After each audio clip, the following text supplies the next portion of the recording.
He's like, he had some of our other friends over last week, and he goes, "I'm on YouTube and showed some of the guys." They're like, "Is it doing a show or something?" Or he's like, "No, that's real, man. That's football games going on now." They're playing on that field. There's no post production. Yeah, he's like, that is happening. And it's not AI generated. We also have had.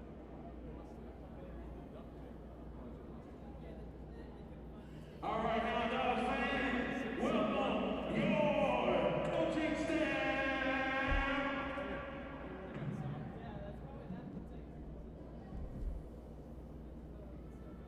Now, Dogs fans, we get ready for playing introductions. Welcome your 2026 coaching staff to the center of the field.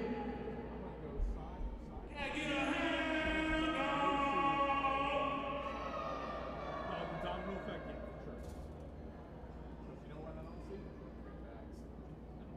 At all, any of them, you're right. Yeah. They didn't want to hold them out of here tonight. The Memphis Event Center. See you. We showed up. Thank you.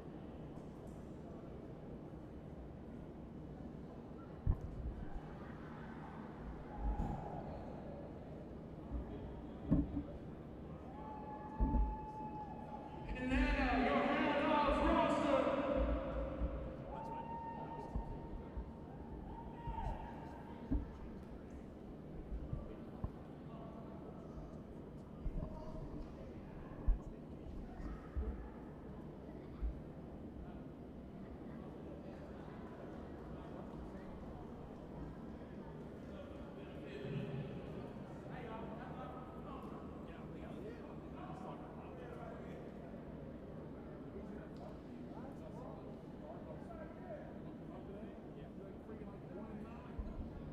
That's right.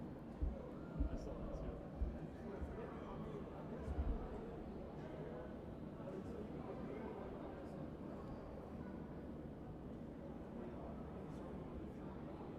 Number 81 up here. Is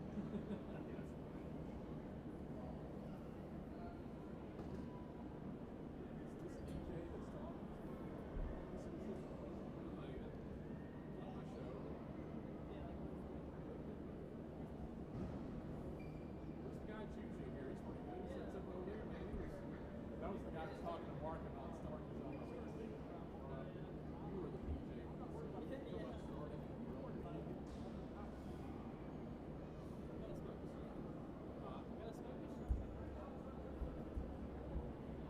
Or some equipment in the library. Yeah, exactly. Either a smoke machine or something on the fire in the locker room. It's also good. Yeah, we might fail out here, boys. That's why I was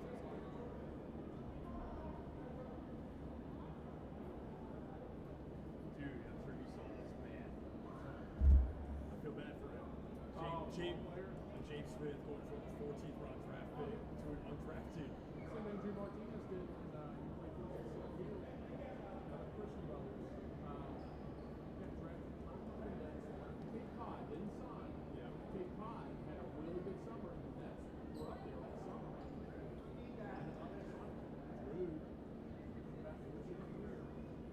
He was a rising star. Yeah.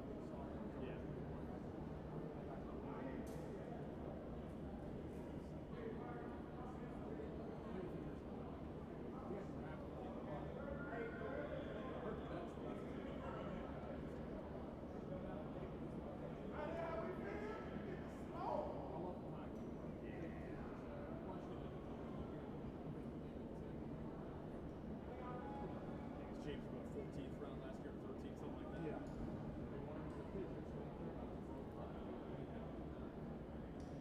At least he'll get a chance. Yeah. But yeah. David last year. He was on deck. They put him up in shit. That team.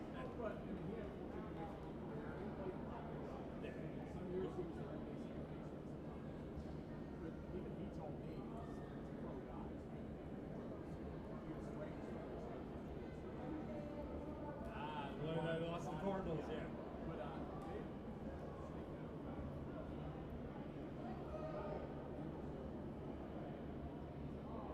you lose all the leverage.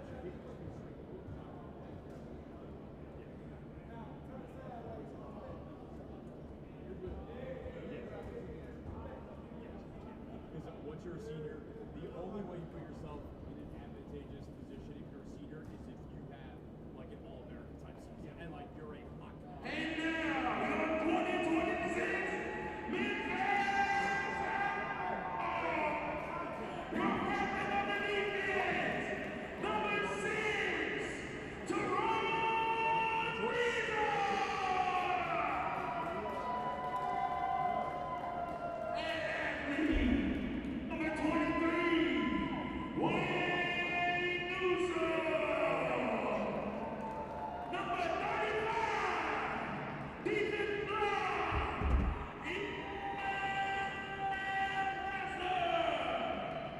Number 8, defensive back, Demisio Iwakwe. Number 68, defensive line, beyond Number 9, athlete. Hopefully we get a bunch of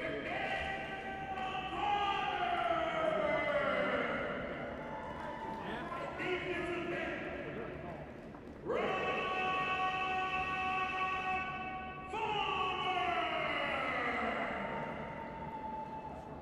Number 6,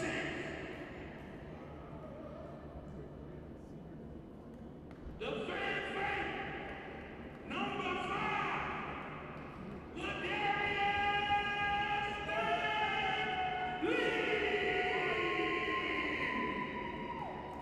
Number 3, defensive back, Jelani Wells.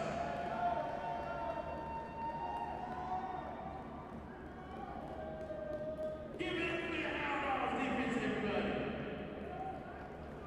Hound! And now, your offensive roster.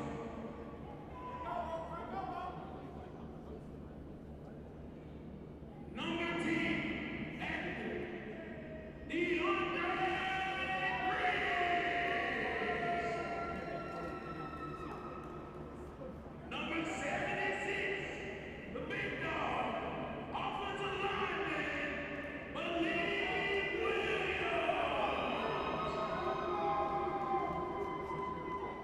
Number 4, the Wolf, wide receiver, Ty Perry. Number 90, Right, there we go. Yep.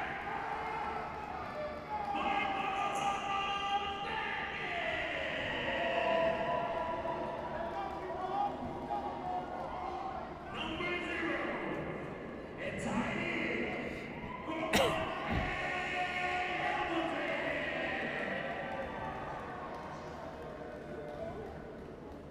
Number 2, Mr. Incredible himself, Well done. Good night.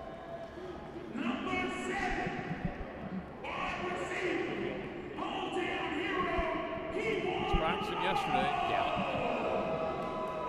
Those receivers, man, when they don't have the pads on. Like, I know Keywan, but so yesterday, Donald, they weren't practicing pads like Number 14, wide receiver, defensive back, Ahmad Butler. And your captain of your Memphis Hound, number 13, Scott Torres.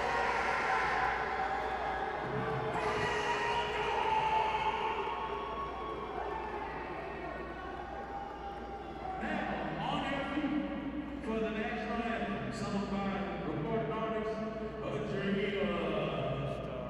face wherever. That's a pleasure there. The national anthem is brought to you by Hound Liverpool, and it's coming from Madrid.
man. Let's do it.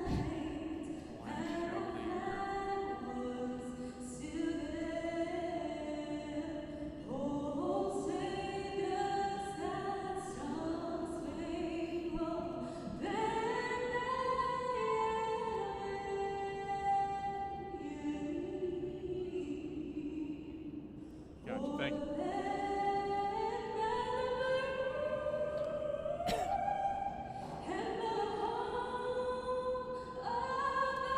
Basketball, saw some people over there and some stuff set up. Like, oh, they have 2 events right at once tonight. Gonna help our crowd.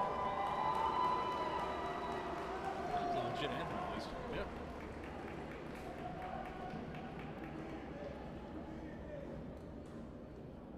Let's give one more man from the Fort Myers Arena.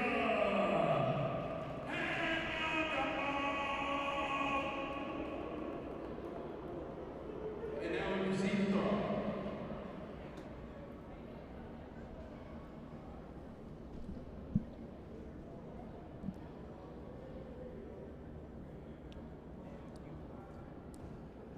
You're watching the Arena League from Memphis, Tennessee, on the bluffs of the mighty Mississippi River. It is the final game of the regular season as the Ozarks Lunkers take on the Memphis Hound Dogs from the Memphis Sports and Event Center. Welcome in. Glad to have you with us. I'm Jeff Bridle alongside Matt Infield, where we're finally at week number 8, final game of the regular season. And for the Hound Dogs, it's pretty simple tonight, Matt, if they want to keep playing. Yeah, Jeff, about a month ago, we thought this Hound Dogs team might be a championship contender. Well, since then, they've lost 3 straight games, and now they need to win tonight and the Monroe Greenheads to lose if they want a shot at the playoffs. In the last couple weeks, not much has gone right for this team, but their defense has at least tried to keep them in games. The offense just has not been in gear whatsoever, really since the 4th quarter of the loss to the Arkansas Diamonds on the road a couple weeks back. They're going to need a complete effort on both sides of the ball if they want to win and keep their season alive into next week. For the Hound Dogs offense, only 3 offensive touchdowns in the last 9 quarters. They've got to fix that tonight, and it's got to be fixed quickly. Meanwhile, Ozarks coming in. Huge win last week. They want to play spoiler, knock the Hound Dogs out of any chance for the playoffs, and what a debut for Peyton Byerly. Yeah, talk about this is a cool story. Their head coach, Cam Bruffett, said this is kind of like a Brock Purdy, Tom Brady situation for the Arena League. Peyton Byerly had not played at all this season until last week. He throws 10 touchdown passes, and even Cam Bruffett, the head coach, said he wasn't expecting that. But Byerly's going to get the start again once again tonight. Bruffett said, listen, they're not going to make the playoffs. They don't have anything to play for in that sense, but they want to end the season on a high note, and he said if the Hound Dogs want to win and make the playoffs, they're going to have to beat a very hot team right now that's playing their best ball at the end of the season. And quickly, Matt, not only will we be keeping you up to date with what's going on out here tonight, we'll try to keep you posted on that Monroe, Arkansas. That's a huge game for the Hound Dogs. Well, absolutely, and the Arkansas Diamonds have something to play for as well. It's not like they could just sit starters, because they could, in theory, with a loss tonight against Monroe, lose home field advantage for the playoffs next week. So all the action, a lot at stake tonight. It's going to be a fun regular season finale across the Arena League. The Ozark Lunkers, the Memphis Hound Dogs from Memphis, Tennessee, here at the Memphis Sports and Event Center. We get ready to start things off when we come back in just a moment as you watch the Arena League.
Well, ready to get things started. The final regular season game of the year for both of these teams. Memphis hoping there's playoffs in the future, but again, Memphis must win this game, and Monroe must lose, and then they'll get into tie-break situations for a potential playoff game. Meanwhile, it'll be Trey Jones to receive the throw-off here to start off the final game of the season. And we are underway, and this one's going to be taken to the 7. Jones slammed at the 14, rolls ahead to the 15 as James taken down. So get pretty good field position about the 15-yard line to start things out. Yeah, really what you figured out in this league is you just don't want to be backed up within your own 5-yard line especially, but really the 10. So 15, kind of neutral, all things considered. So the Memphis defense will come out here, and they'll have Newsome back active tonight. Kimbrough up front of the nose guard, Hassler, Friesen, Lee, Rathel Carter, a newcomer to the team. Jelani Willis active tonight for the Hound Dogs. Meanwhile, it's Peyton Byerly, the quarterback. 10 TDs in his debut. They'll put the vertical man in motion. They've got him scrambling, and the defense comes up big. Jelani Willis, welcome back. That's something I feel like we haven't seen much of the last couple weeks from this Hound Dogs defense, is getting pressure on quarterbacks. And Byerly looked like he was kind of a deer to headlight situation there. Wasn't expecting that pressure off the edge, and Willis picks up the sack on the first snap of the game, his second of the season. Byerly played at Westminster College, a D3 school. Last week, 24-33, 288 yards, 10 touchdowns, couple of rushes, but for big gains. They'll put the man in vertical motion. That's James. Byerly looks over the middle, and they'll leave the middle open back to the original line of scrimmage, and then positive yardage for about 3 yards. That'll be a big gain there to Austin Potter. Still brings up 3rd and long, though, but they do get across that original line of scrimmage. In this league, 50-yard field, 2nd and 7 is not the biggest obstacle. And with a moderate gain here, you can put yourself in a position where you're going for it no matter what anyways. You'll have Ali Scott to his right. Vertical motion is going to be Potter. He'll get pressured again. High throw over the middle, that time looking for Trey James. Yeah, Memphis a little bit lucky there, because if Byerly's able to connect with James, he had a lot of open field ahead of him. So the decision now will they surrender, and it looks like they will surrender, so they'll go to the opposite side of the field. No kicking, as you know. You've watched the Arena League all season, so you can surrender the ball with no punting and no kicking. Early on, probably the smart decision by Cam Bruffett. Enjoyed our conversation with Coach Bruffett. Yep. He's got some experience, played in the big league with the Pittsburgh Power and the Cleveland Gladiators, but he's originally out of Evangel NAI school in that Ozarks area. And so back home, and he really is a guy that took the reins and enjoys his role with Ozarks. Said at first when the Lunkers approached him for the head coaching job, he turned it down, and then they came back and we said, we can really use you. And he has led them now through all 3 seasons of their existence, and he really drove home to us. He thinks that this team is playing their best ball right now. They've just been banged up with injuries the entire year, but you saw what they did to Arkansas, the team on top of the division last week, a 63-30 thumping. So a hot team coming to Memphis tonight. Kewan Malone, the vertical in motion. They're going to go up to the newcomer, and that is Rathel Carter. They'll gang tackle him, but he's still going to get a pretty nice push for, maybe fell forward for 5 yards, so it'll be 2nd and 5 from the 20-yard line. Carter scoring we'll call it a garbage time touchdown in the 4th quarter against Monroe last week, but nonetheless, good to get on the board with his new team. Also previously played with Arkansas in this league and has experience with the Carolina Cobras as well. Gray will be the vertical man in motion as Forrest in a little bit of trouble and nearly throws a pick. Coming across the middle, they were looking for Donald Gray, and reaching up was DeJuan Hughes, and Hughes nearly had that one for the 6'2", 185-pounder out of Allen University. Well, Jeff, and here we are, 3rd down, and in talking with head coach Robert Redmond from Memphis this week, he said that is a huge point of emphasis because that's been one of the biggest reasons their offense has been backsliding. They have not been able to convert these. Malone has it. That'll be a 1st down and some more to the 20, inside the 15, close to the 10. So that is a big conversion right there. Man, as you had talked about the struggles on 3rd down the last 2 weeks. Just 2 of 6 on 3rd down in the loss to Monroe last week. So nice job by Forrest as well. Good timing on that throw, hit Malone right as he turned around for the first down conversion. Just inside the 13. Handoff inside, up the middle to Carter. Carter's got a little bit push, little more size than we've seen out of a couple of the Memphis running backs. So he's able to kind of push himself forward. He's going to get the second time this game, 5-yard gain on first down. Yeah, Carter probably gives them a little bit of a dimension that DJ Briggs, or other running back, doesn't have. Briggs, really good scat back, good pass catcher, but Carter with some nifty feet as well. It's a dimension this Memphis offense hasn't really had. Malone in motion. Forrest has some time to the back of the end zone. Touchdown, Donald Gray, his 9th touchdown of the year. Well, Donald Gray, I don't think it's much of a secret, has not been playing at 100% for probably about a month. But Donald Gray, at even, let's say, 70, 80%, is one of the premier receivers in this league, and he makes his mark early in this game. Guy that's been banged up the last couple of weeks that has affected him, but looked good at practice this week, said he felt good. Coaches really like what he could do this week. Good week in practice. As you mentioned, they'll need both him and Malone to have big games. They'll go for one here, which is a little unlike them. They're usually a big 2-point team. Stackins can't come up with that one. Well, Stackins was looking for a 6th touchdown, and a reminder, Stackins in that win early in the season, week 3, Memphis a 46-43 winner, caught the game-winning touchdown with no time left at the front quarter of the end zone. A true buzzer beater, a bit of an improv play where Sky Forrest kind of backhand flipped it to him. Stackins able to make the catch. It went to replay review. They couldn't overturn it. So yeah, these two teams have already played one nail-biting game this season. So hopefully we get another one tonight. So early on, a 6-0 lead for the Hound Dogs. Again, as it was Forrest to Gray for about 13 yards. And so they will put, Ozarks will, Trey James to receive again. Well, Jeff, I think that's one of the most cohesive drives we've seen the Hound Dogs put together in the last couple weeks. That's a good start for them. James at the 3, has some room to the left, and trips over his own guy, and it looked like that was Miles Kidd Denton. Little miscommunication. Denton had gone down, and James, looking downfield, didn't see him under him. So he catches a break because I thought, man, he had a pretty good alley on the left side of the field.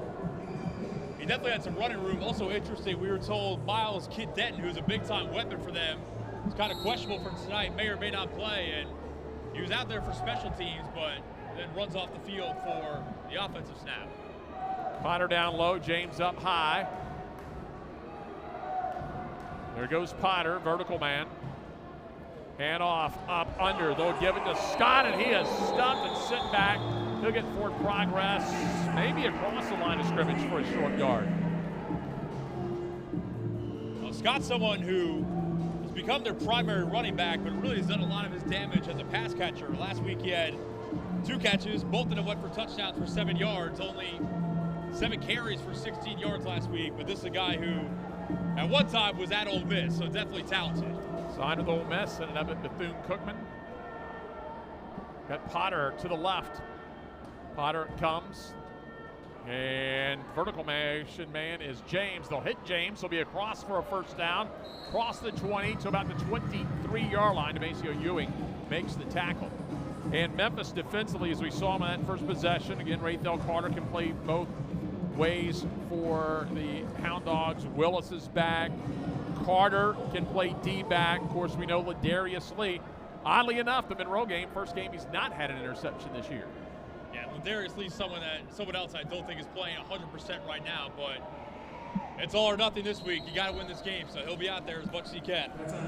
Looks like they hit Robinson over there on the left side, and that'll be onto the wall. That'll be the dead ball. So Ozarks starting to make a little bit of a move, putting a little drive together here, trying to equal this game. It's 6-0 Hound Dogs. Potter to the right. So they've got James in the backfield alongside Scott to the left of Byerly. James in vertical motion to the right. Couple pump fakes. Got to stay between the hashes if he's going to run. Dumps one off, and it's picked off and dropped. But looks like Memphis will retain possession on the initial pick. And coming big for the Hound Dogs was Carter. So it's going to be Ewing, Ewing picked it up last time we were in Memphis. Even though the Hound Dogs lost, it was Demasio Ewing that really had the one bright spot in that Arkansas game. Well, he had 3 bright spots to be exact, 3 interceptions, the pick 6, the only points of the night for Memphis last time they played here at the Memphis Sports and Event Center. It's a guy with a ton of indoor football experience who's been a real game changer for them on both sides of the ball for that matter. 4 picks now for Ewing. And so that'll put Forrest back at quarterback, and the Hound Dogs with an opportunity to take a 2-possession lead. They'll fake the handoff. They're going deep, left side, into the corner, and out of the fingertips of Keywan Malone in the corner. He had gotten past Michael Witherspoon. Yeah, Malone's going to want that one back. It's a bit of a tough play in terms of the coverage. Witherspoon was with him, but Witherspoon's head wasn't turned around, didn't know where the ball was. Keywan got his hands on it, and he'll want that one back. So Malone will now go in motion across. They've got Gray and Malone to the high side. Malone, vertical motion. Hand off to the right side. Little bit of room right at the sticks, but it looks like Carter maybe about a yard short when he made contact with the wall. Well, Jeff, this is, so far tonight, and it's early, this is the most concerted effort we have seen from the Hound Dogs to run the football in a traditional sense, probably all season. This has been a team that's tried to air it out. When they have run it, they haven't been all that effective, but Carter giving them great work early. Ray, the high receiver. Here comes Malone to the left. Take the handoff. They're looking for Gray, and that was some miscommunication. Either, I think Gray said that was on him. He definitely patted his chest like you say, my bad, that's on me. That was timing pattern. Supposed to go to the front corner of the end zone. He tried to go post on the inside to his left.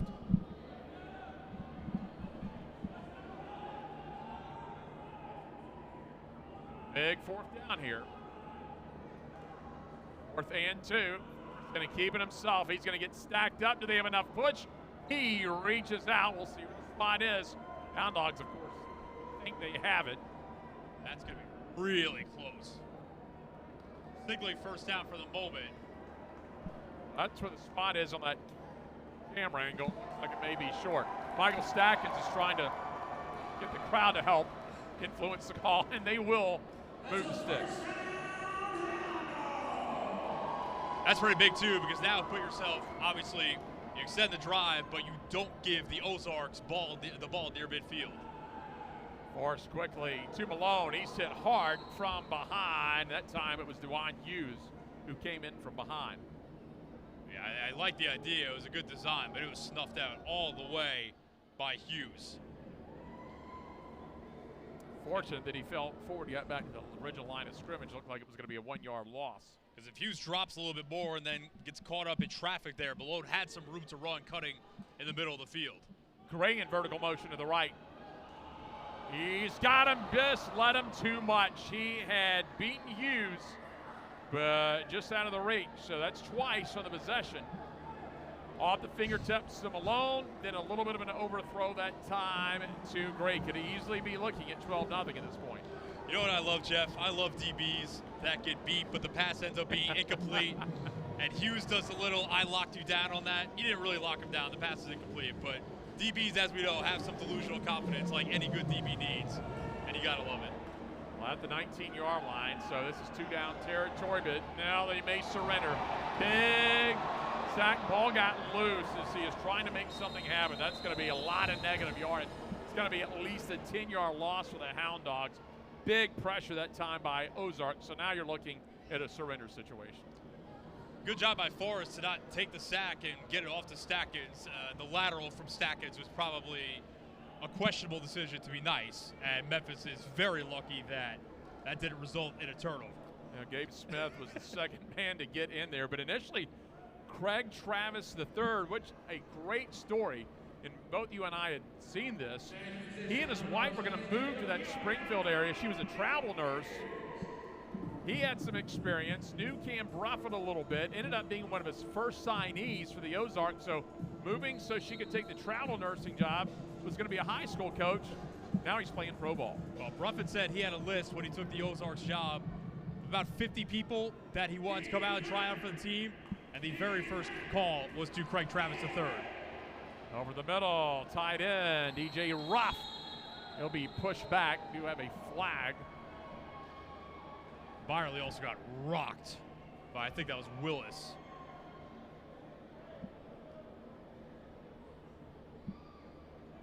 So right now they're talking to Trey James. So I'm not sure if they thought that he got, thing on vertical motion, mistimed it, got offsides.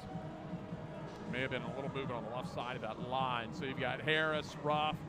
You see Potter up there on the front. Potter's been the vertical man for the majority of the time, although we've seen Trey James go vertical a couple of times.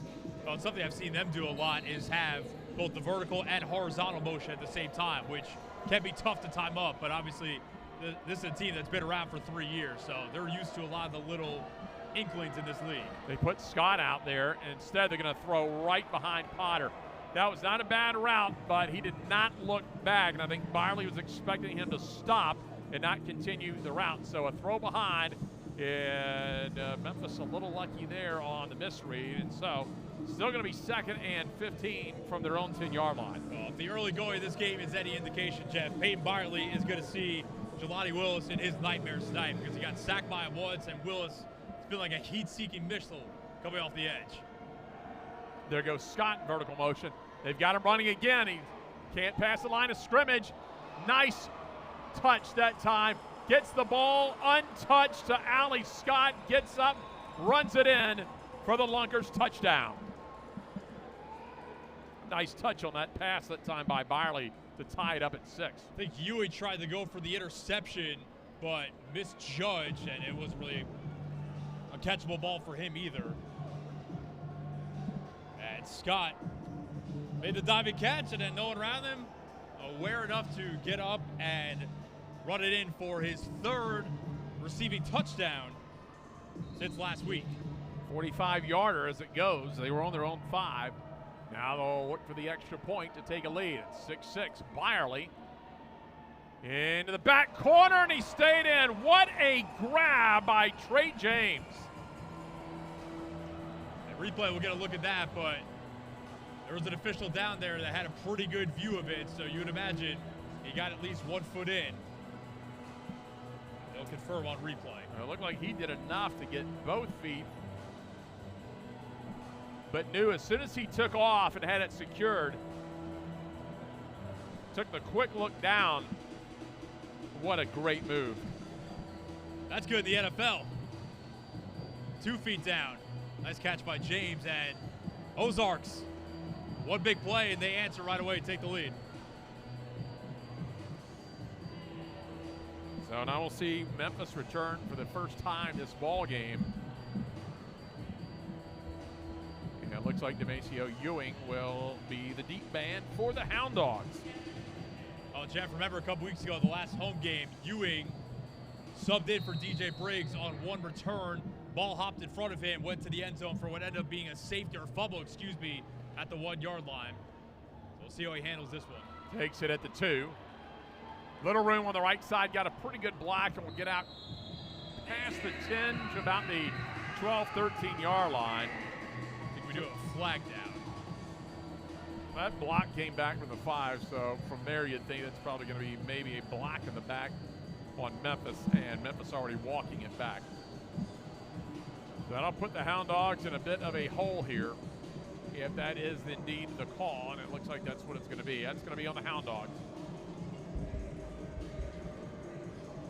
And Jeff, in talking with Memphis head coach Robert Redmond this week, he said starting field position has been a huge detriment for them in the last couple weeks.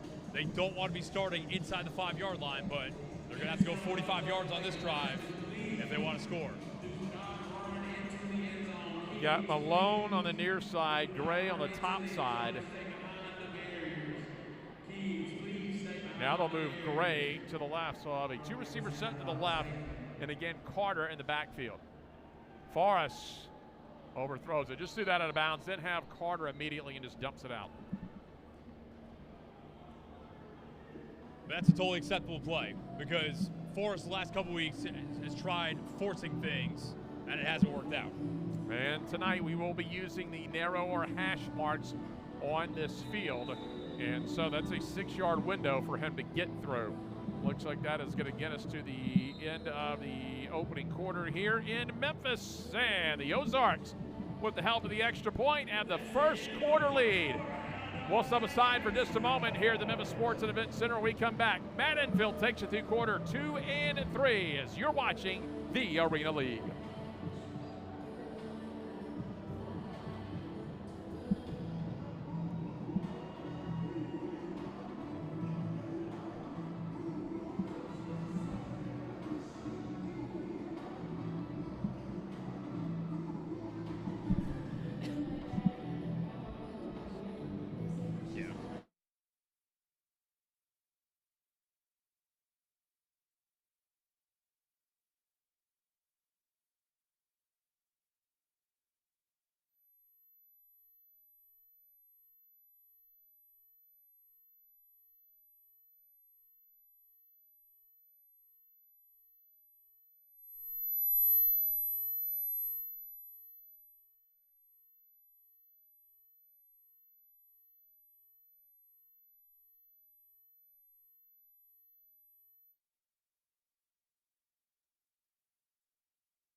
Back for the start of the second quarter here at the Memphis Sports and Event Center as the Ozarks Lunkers lead the Memphis Hound Dogs 8-6. Matt Enfield alongside Jeff Brightwell as Memphis will start with a 2nd and 10 from their own 5-yard line to begin quarter number 2. Hound Dogs started the scoring with a touchdown from Sky Forrest to Donald Gray. Lunkers taking the lead on a 45-yard touchdown catch by Allie Scott. The aforementioned Donald Gray makes a catch out in the flat. He'll pick up about 9 and set up a 3rd and short for Memphis on Gray's 2nd catch of the night. Good read that time by Forrest Gray. 8-yard route, got the stop, the little hitch. Now a yard away from the first down. Briggs lined up behind Forrest in the backfield. Gray goes in vertical motion on 3rd and short. Forrest right up the middle. I think he stayed in the running lane and has the first down.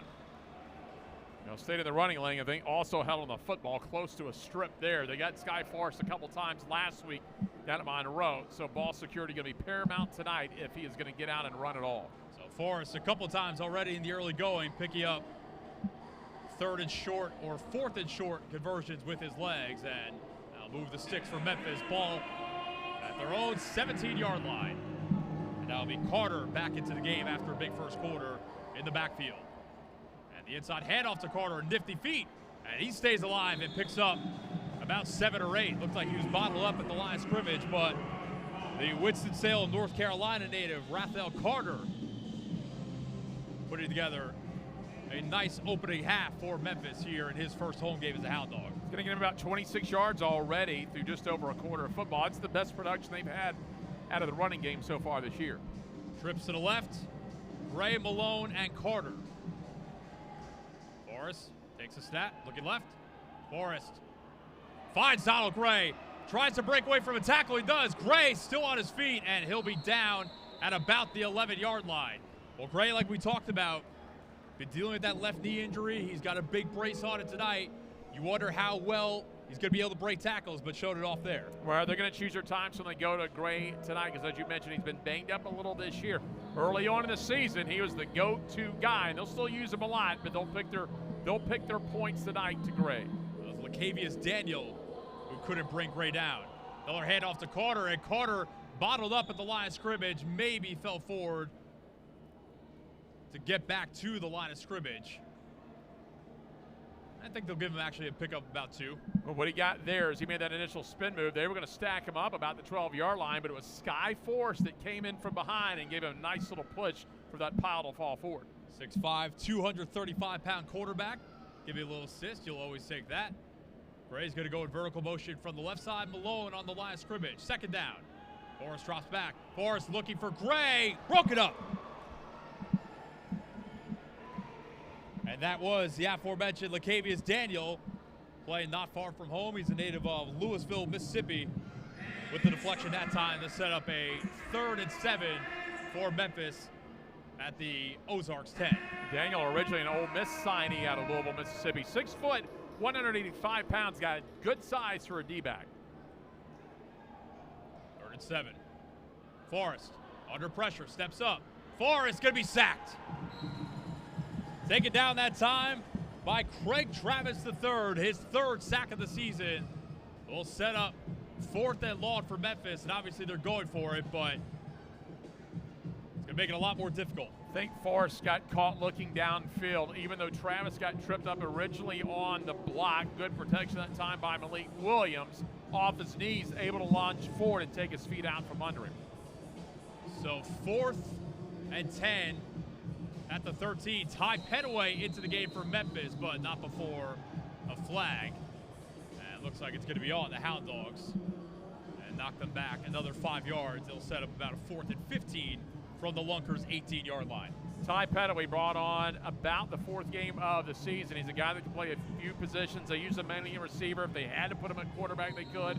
They had to put him at D-back. But here's where a guy like Petaway can be valuable in the 8th game of the season. And Gray not on the field for Memphis at the moment. 4th and 15. Forrest going to try to buy time.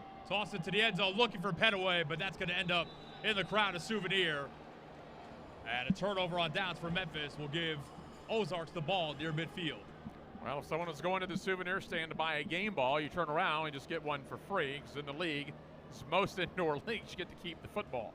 So, started off promising, just stalled out once they got across midfield. They were just across the 25.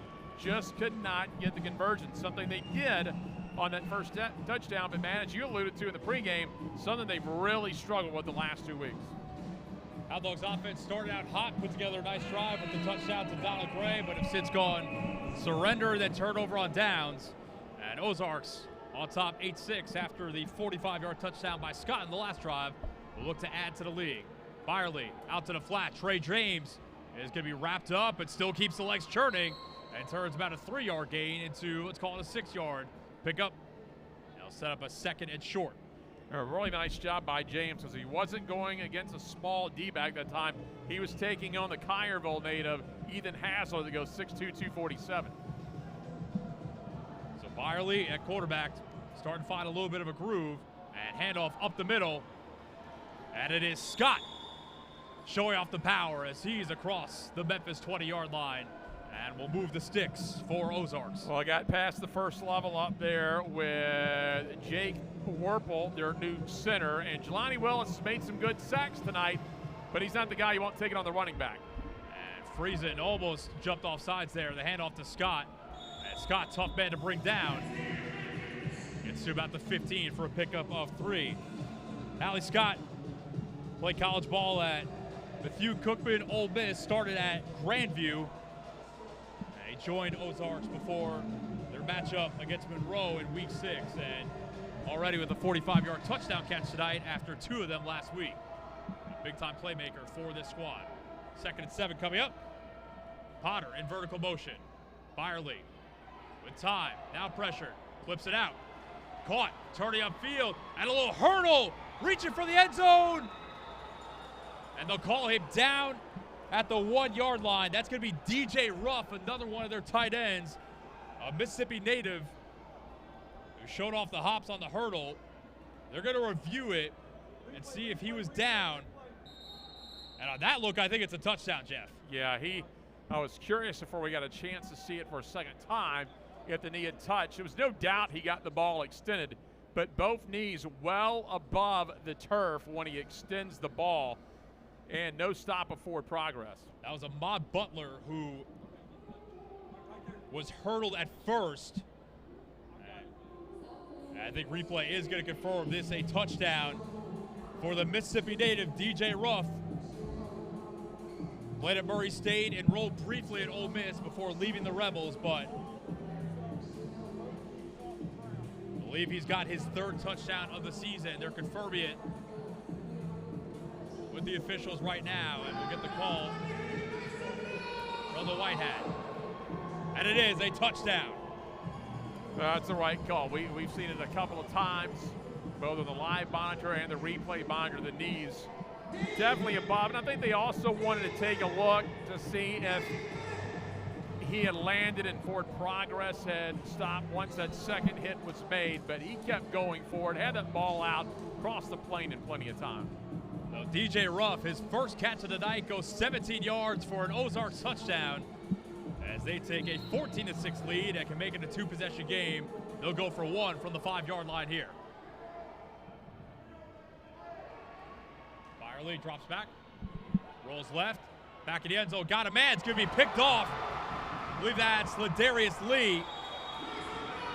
And he'll be tackled at the 3, so it keeps it a 1-possession game. Ozarks up 8 after the 17-yard hookup from Byerly to Ruff. Well, Ladarius, such a weapon for the Hound Dogs this year, and take a look at this touchdown. They're playing a lot more physical. They go with the short pass there over the middle. They just go to work. DJ Ruff able to muscle his way in and reach across. But going back to the Ladarius Lee, 12 interceptions now.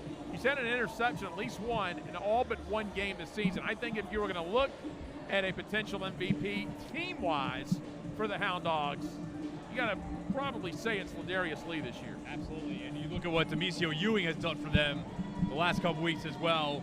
3 interceptions against Arkansas 2 weeks ago, 1 already tonight. The Hound Dogs' defensive backfield has not been a problem for them all season. You look at it, last couple weeks it's just been, can the offense give the defense any help? My curiosity, next offensive possession for Ozarks. I think they found something in that run game on that possession. I think they're going to try to be a little bit physical with Memphis here the rest of the first half. Now, Byerly did the 10 touchdowns. You're not going to get that every game. And let me correct myself. Ewing not with an interception tonight, had a near interception, but Ozarks, after surrendering on their first drive, have answered back with touchdowns on back-to-back possessions. First to Scott and then to Ruff as Byerly getting into a groove. The throw off caught by Ewing at about the 4-yard line, trying to find some space, spins off a man, tries spinning off another one, and he'll be dragged down at the 12-yard line. That's where the Hound Dogs will start their 4th drive of the game. Now try to get that second spin move that time. Daniel Charles picked it up, was able to wrap him up and bring him down. So still relatively long field here for Memphis to get. So they get that first possession touchdown. They've not been able to get anything else since that first outing. Malone and Gray will line up to the left. It's going to be Briggs in the backfield alongside Forrest. Gray in vertical motion from the slot. Forrest with pressure. High throw caught by Donald Gray. He'll be about a yard shy of the first down, but the former Mississippi State man climbs the ladder for a pickup of 9 on his 4th catch of the evening. Good toss because he had Gabe Smith coming from his right really quickly. If he doesn't find that receiver, he's going down for a sack. So a good job by Forrest. Get that one off quickly. And it's the first time we've seen Briggs tonight at running back after using Rathel Carter the first 3 offensive possessions. It looks like they actually gave Gray the first down, so they'll move the sticks. And Memphis with the ball at their own 20. Briggs in the backfield once again. Gray in horizontal motion, Malone vertical. Hand off to Briggs. A little bit of room left side. DJ Briggs, big collision at the 15. But not after a pickup of 15 and another Memphis first down. He put a big pop on somebody, and I believe that was DeWine Hughes who he got down. once he picked up the first down. So the run game tonight for Memphis getting going a little bit more than we've seen in the past. It was Daniel Charles who he put the shoulder into. So 2 first downs on this drive. Forrest, immediate pressure, floats one, incomplete. Was looking for the former Memphis Tiger, Corbante Hamilton. And 2nd and 10 coming up. Well, those are the 2 Memphis has not been able to get to tonight. They've only targeted him 1. That was a desperation situation when he went to Stackens earlier, but we'll see how much longer until they get to trying to get to Stackens and Hamilton. They're 2 tackle tight ends. They have 11 touchdowns combined this year. Hamilton, 2 catches last week, both of them going for touchdowns, and the loss to Monroe. Ray goes in vertical motion, immediate pressure. Forrest wrapped up. He's just going to try to fall forward and mitigate the loss as best he can. I think he got back basically to the line of scrimmage. And Kit Denton and someone else trying to get a number on, applying the pressure to Sky Forrest that time. Charles in there as well with Denton, Kit Denton. So Memphis once again working into Ozarks territory, but facing a 3rd and long, 3rd and 10 from the 15. This time Malone goes in vertical motion. Forrest looking for Malone, almost intercepted, as jumping the route that time was Michael Witherspoon. And 4th and 10 coming up for the Hound Dogs. Witherspoon, former East Carolina Pirate, now on this team with the Ozarks. So just like Memphis, they've got quite a few D1 guys on this club as well. Similar situation, talking to Cam Brevet too, that Springfield area in Southwest Missouri, they've got a lot of colleges they can glean from like Memphis does here in the Bluff City. Briggs in the backfield to be Petaway going vertical motion. 4th and 10. Forrest under pressure. Floats it up. Petaway looking for a flag. I don't think he's going to get it. Might have been a little bit of contact, but not enough to draw the pass interference call. And once again, the Hound Dogs offense stuck in the mud in Ozarks territory. They turn it over on downs. DeWine used the defensive back on the coverage, and really both kind of mistimed it. Of course, Hughes trying to go over the back to get the deflection, got a little bit of the hand on it for Petaway. But that was also a desperation by Forrest, threw off the back foot that time. They had him going backwards. Is now they're starting to apply a little bit more pressure on Forrest.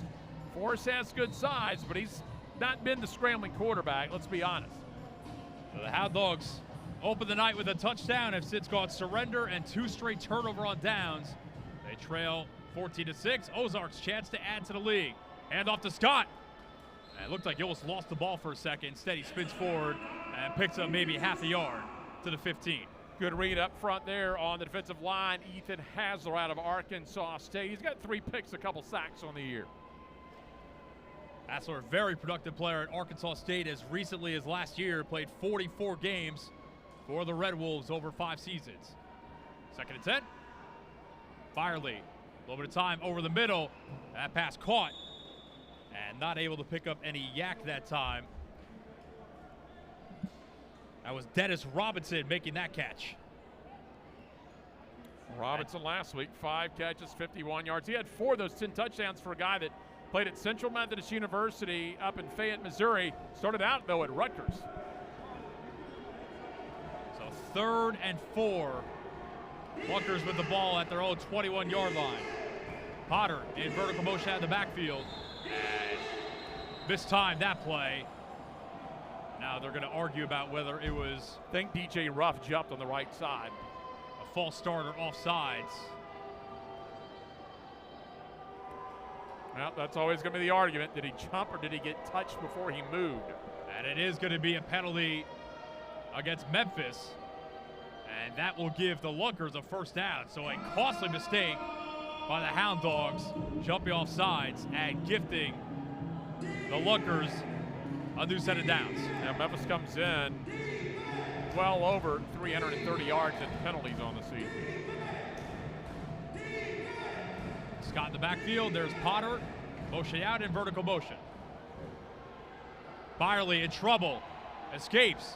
Stays alive for the moment. Floats it. Caught by James. James turns upfield. And he'll be dragged into the boards by DeBisio Ewing. But a nice job by Byerly to keep the play alive. And found his go-to target tonight, Trey James. And the Ozarks inside the red zone once again. Kimbrough got in there quickly. Kimbrough does a really nice job making the initial push, but Memphis not always able to get that second guy in there to corral the quarterback. But Kimbrough as good as anybody going to see in the league as far as getting a push from the nose guard position. Scott in the backfield with Byerly.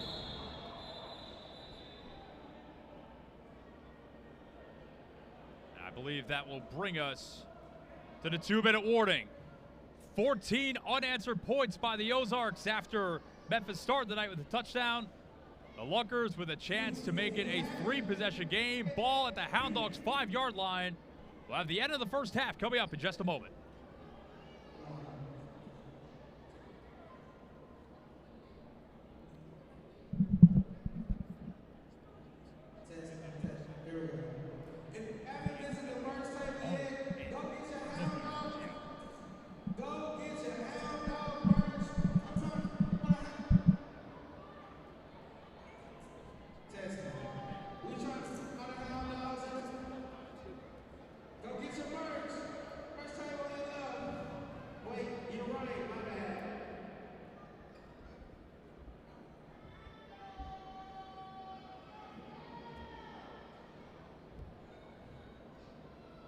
If we can get all the kids into the stands, if we get all the kids into the stands, all the kids to the stands, we get all the kids in the stands, please. There should be no child on the court.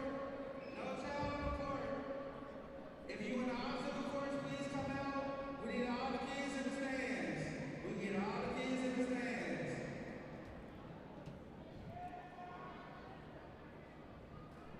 There'll be a dance round that we have to do with the kids, so we want to get all the kids in the stands.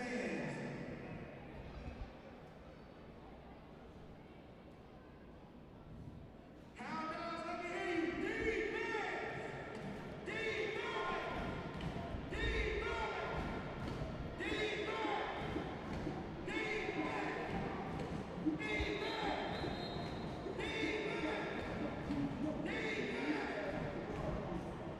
Let's get it up for our Hound Dogs!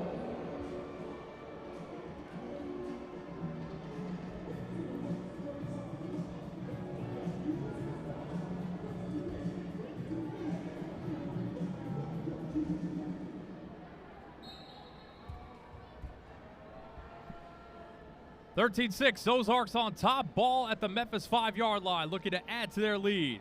Trey James horizontal motion, and they'll find James from pylon in the end zone. Waiting for the call from the officials, and it is a touchdown. Like the way that play is drawn up, Matt, because what Trey James did, they sent Potter in vertical motion. Potter cuts to his right. James just sneaks in behind him. That leaves him available at the high corner in the front of the end zone. Well, Trey James has been peppered with targets tonight. Finally finds pay dirt, and for the third straight drive, the Ozarks score a touchdown. And they make it a 19-6 game with the point after still pending. And now Peyton Byerly, after a bit of a sluggish start to the game, 9 of 13, 3 passing touchdowns. Here comes the 1-point conversion try. Byerly with time, now pressured. I think Memphis wanted to hold, they don't get it, and instead, front of the end zone, wide open is DJ Ruff, who scored the last touchdown for the Ozarks. Now he has the 1-point conversion, and the Lunkers go on top 20-6 as we get another look at the touchdown from Trey James. Now, again, having Potter going out across the front of the end zone, having James follow him. Wasn't a big opening, but that was where he was going to go. Byerly had that timed up, threaded the needle, got it right before the wall. Really nice play drawn up there, and a good job on the extra point to find the big guy, DJ Ruff, just standing over the middle. A guy that played both at Ole Miss and Murray State, has good size at 6'3", 215. A couple of catches for 25 yards in that big win over Arkansas, 63-30 last week. So Peyton Byerly, after 10 touchdowns in the victory over the Diamonds last week, has 3 in the first half, and the Ozarks have scored 20 unanswered. Huey trying to change that. He'll be tripped up at his own 17-yard line. And the Hound Dogs, after 3 straight unsuccessful drives following the opening touchdown of the game, will desperately need to grab some momentum back in the final 2 minutes of the first half. Well, down 14, it's 20-6. They haven't scored since the first drive of the game. They're getting the help in the Arkansas-Monroe game, but if Memphis doesn't win, it won't matter what happens between the Greenheads and the Diamonds. Hound Dogs have got to find something here. They've got to get some kind of momentum going into the locker room with less than 2 minutes to go. I believe this to Jaron Friesen, who's lined up at the left tight end spot. Handoff to Carter. Nice job by Forrest to disguise the exchange there, and Raphael Carter right near midfield with a nice pickup as his big night continues. Now, Carter's continue to chew up some yardage. 35 yards a night for Carter, who's in at running back. It's the first time since early in the season we've seen the run game actually produce for Memphis. Gray lined up on the right. Malone goes in vertical motion to the left. Forrest throwing up to Gray, and again, not on the same page, but a flag comes down. I think Gray might have been held by Daniel that time in coverage. Well, he got caught up. I don't know if that's really trying to hold him, whether it was or not. It's going to get caught. But Lacavius Daniel forced him in the wall, and that's the same thing as grabbing him. Matchup of a couple of former SEC players. Donald Gray spent 4 years at Mississippi State. Lacavius Daniel, who also played at Southern Miss and Jones College, but also appeared in 5 games for the Ole Miss Rebels in 2020. And for a D-back, especially this league at 6 foot, that's really good size, 185 as well. And I think what you'll see out of Gray tonight, we talked about him being banged up. They want to see Gray go on the long routes, not do the possession receptions where you take the big hits. They're trying to streak down the right sideline that time. But they'll take the penalty. It's going to put them in a position to potentially get a score before the half. So we'll see where they place the ball. Looks like it'll be at about the Ozarks 10-yard line. And this is the part of the field where the Hound Dogs have struggled to cash in tonight outside that first drive. Actually, going to move it up to the 5. Memphis with all 3 timeouts still in the final 2 minutes of this first half. Ozarks will get the ball to start the second half. So critical for Memphis to draw a little closer here. Hand off to Carter, and he's bottled up that time. That's going to be Ty Marsh coming in to blow that play up off the left side. Really believe they thought with Gray going to the top side of the field and Malone being the vertical receiver, they would draw more defenders, but they clog it up the middle. Thing about the arena game, and this is one of the few indoor game fields that don't have a closed end zone. That's not the worst thing. That opens you a little bit of field here on 2nd and goal. Ty Marsh, a native of Dallas, in his first season with the Lunkers. He was a All-Southland first-team player with Nicholls State just last season, and Memphis will call a timeout to make sure they get the exact play they want. I think it was Dustin Bowman, the offensive coordinator, who called that timeout to the officials. Did a nice job. I know Dustin's been a little frustrated the last couple of weeks. He had some high hopes tonight. He's got a little bit over and a half to see if he can get something done. And again, would be big to get a little momentum. He's been around Whitehaven, Germantown, now at Houston, does a nice job. A lot of these coaches around the league, 8-game short seasons, are now in the overlap where their high school teams are starting their quote-unquote fall camp in late July, early August. But he's done a really nice job with this offense this year, juggling a couple of quarterbacks. Sky Force taking the reins. Keeps it simple for the guys at this level. Not a lot of games. Look on that note card and let's go. Houston High School, a program that's had a lot of recent success in the Memphis area, so out of the timeout. It'll be 2nd and goal from the 8. Malone in vertical motion. Forrest drifting to his right. Throws to the end zone. Intercepted at the front of the end zone. I think he was looking for Cormonte Hamilton. But Forrest, with his first interception of the night,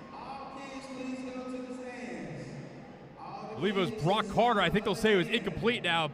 Apologies, we couldn't get a good look at the corner of the end zone with the wall in front. So a break, which should have been an interception. Instead, 3rd and goal for the 9. Got to go way high. Carter's got a 39-inch vertical. So with new life, Forrest trying to find Gray, and just a little bit off on the timing that time. He was open. And once again, 4th and goal. It's Memphis offense at the moment stalling out in the red zone like they have for most of the game. Forrest is trying to keep it toward the wall away from Carter, who nearly came out with the interception. So he's trying to keep it low and away to the high corner of the end zone. 20-6, Memphis trying to cut into the Ozarks lead.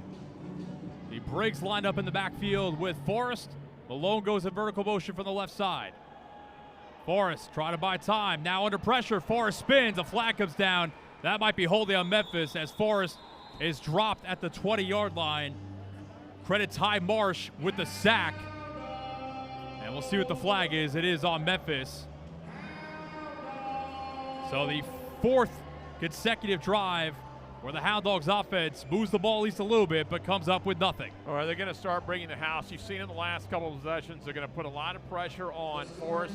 He's not a scrambler. He's a pocket guy, and if you can get him outside of the hashes, that's where the teams have had the success. That's what they've been able to do, especially you saw there with first and goal, 4 straight possessions. You tried to run the first time, but the next 3, they want him moving around outside of that pocket. Forrest had a chance to connect with Gray at the front of the end zone for what would have been his second touchdown of the night. The timing just a little bit off, and now the Lunkers, all 3 timeouts in hand, will get the ball at their own 19-yard line. Chance to double up. They get the ball coming out of the locker room already with a 20-6 lead. Peyton Byerly at quarterback. 10 touchdowns last week in his first appearance of the year. Is in a groove now. Byerly looking for the Hail Mary and comes up short. Bounces at about the 1-yard line. And I believe that'll be the last play of the first half, and it is. Memphis found the end zone first. Sky Forrest to Donald Gray, but since then it has been dominated by the Ozarks Lunkers. 20 unanswered points by the road squad. And they take a 14-point edge to the locker room. Jeff Brightwell and I will step aside for just a moment, come back, and discuss that first half. Some highlights coming up as you're watching the Arena League.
The regular season finale here in Memphis, and at halftime, the Hound Dogs trailing the Ozarks Lunkers 20-6. Alongside my partner, Jeff Brightwell, I'm Matt Infield. Jeff, the Hound Dogs team with a lot to play for tonight. Their playoff lives on the line. Had a good opening drive of the game, but since then, they've got nothing going offensively. Last 2 possessions for Memphis. You've seen the Ozarks start to blitz a lot more pressure to get Forrest moving in the backfield. He's had to rush a couple of passes. He's had the 1 pick tonight. They got to find a way to get forced a little bit of time. They're in desperation mode now. They've got 1/2 to play. They're getting some help from Arkansas right now against Monroe. But if Memphis doesn't win, it won't make a difference. And as we talked to Cam Bruffett, he goes, I don't want them going to the playoffs. They got to go through us. I'd rather keep them at home. Well, I said the Ozarks Lunkers have been a hot team recently. That has stayed true tonight outside that first drive where they got nothing going.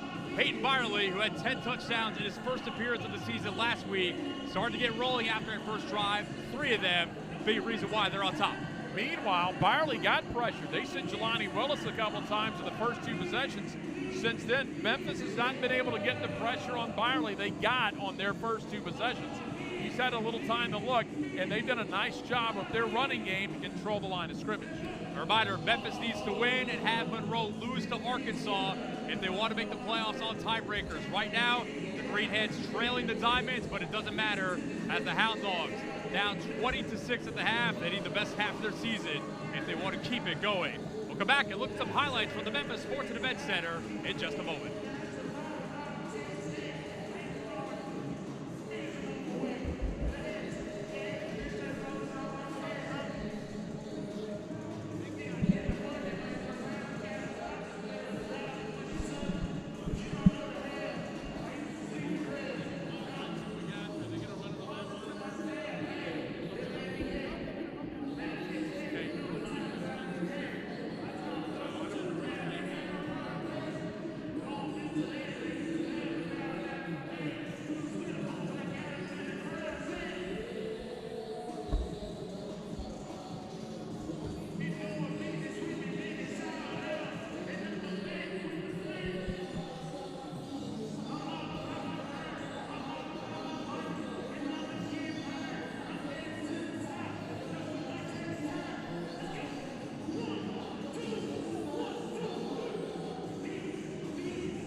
The 14-point Ozarks Lunkers lead at halftime at the Memphis Sports and Events Center. The Hound Dogs playing for their postseason lives, but right now not getting it done here in the regular season finale. Jeff Brightwell, Batted Field, back with you. And Jeff, to start out tonight, this Hound Dogs offense looked like they were back in gear, more reminiscent of what we saw earlier in the season. Well, for Forrest to find the receiver, get Memphis on the board, take the early lead, they looked sharp on defense with a lot of pressure. Things were going their way. Offense stalled out, and here come Ozarks, and they take off. They hit Donald Gray early over the middle. Gray hangs on in the back of the end zone, and it looks like we are off to the races. Meanwhile, they send Willis. There's the initial pressure early on Peyton Byerly for the sack, but then Memphis able to get a nice catch there by Gray, pinned against the wall. But that's about the last big offensive highlight you're going to have of the opening half before this guy took off. Byerly floating it downfield to Allie Scott, who made the diving catch and got up, no one around him, ran it in for a 45-yard touchdown. And this might be even better than that. The double toe tap by Trey James for the conversion. And then another sensational touchdown as Ruff was able to hurdle his way into the end zone to give the Ozarks the lead that to this point they have not given up, Jeff, and all of the momentum right now with the Lunkers. Not only is Byerly playing well, 3 touchdowns tonight, what I like out of Byerly, he's finding different targets. He's hit 3 different targets. First one to Scott as he got up, ran it in, 45-yarder. The one to Ruff. Then he hits James from 10 yards out to finish off the half. What also I like their running game. They've been very physical. Whether they've gone to Jones, they've used Scott a little bit out of the backfield. They've tried to wear down that defensive line for Memphis. Now, Memphis has been able to get a little bit of early pressure. We talked about Kimbrough. He gets that initial push. But you can talk to the Hound Dogs coaching staff, too. They've got to find a second guy. Now, you've only got a half potentially left in the season. You can maybe work on that in the locker room here, maybe toward next season. They've got to find that second pass rusher to get in there like Jelani Willis did early in this ball game. And on the other side, the jury's kind of out on Sky Forrest at this point. The Ozarks picking up the pressure, sending more blitzers as the half went on. We talked about it. He's someone that wants to beat you from the pocket. He's not a huge scrambler. He can keep plays alive, but it's not where he's most comfortable. Well, that 6'5", 225-pound frame, you would think the guy could power up the middle, but he takes such big dips back in the pocket that it kind of cuts off his running lane toward the hatches. Sky Forrest picking up a couple of short first downs, but otherwise taking a lot of sacks tonight. We'll come back and recap our Player of the Week in the Arena League here from Memphis.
Back at halftime at the Memphis Sports and Event Center, where the Ozarks Lunkers are on top of the Memphis Hound Dogs 20-6. Back with Jeff Brightwell as we get a look at the first half stats.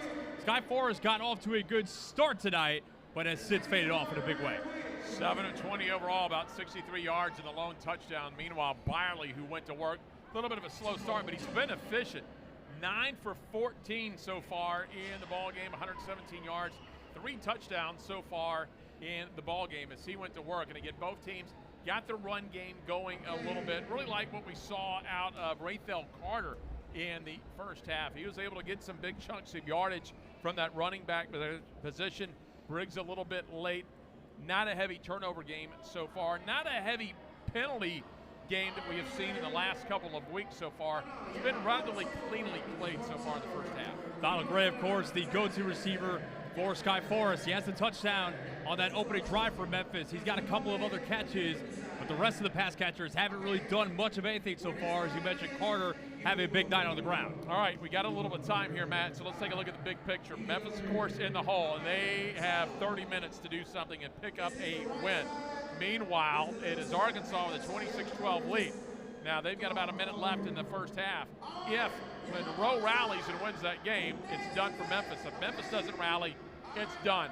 So you talk about backs against the wall. You got to rally here, and you got to hope Arkansas keeps doing what they're doing. One thing we do know in the arena playoffs right now is Arkansas is going to get that home field advantage.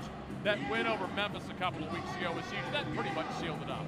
We don't know who the Diamonds will host next week at Hot Springs, whether it is Monroe, if Memphis can pull off the comeback tonight, but it is going to be a rowdy environment at that Diamonds playoff game next week. It'll be fun in the South, but let's face it, it's not the elephant in the room. It's Nebraska in the room. Someone's got to find a way to stop Nebraska. Right now, they're the class of the league. The regular season finale here in Memphis, the final home game for the Hound Dogs. 30 minutes left to determine if it is the final game for the Hound Dogs of this 2026 season period. Right now, in a big hole, down 20-6 against the Ozarks Lunkers. Can they dig out of it? We'll find out with the third quarter coming up next from Memphis.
Moments away from the start of the third quarter here in Memphis, where the Ozarks Lunkers are on top of the Memphis Hound Dogs 20-6 in the regular season finale.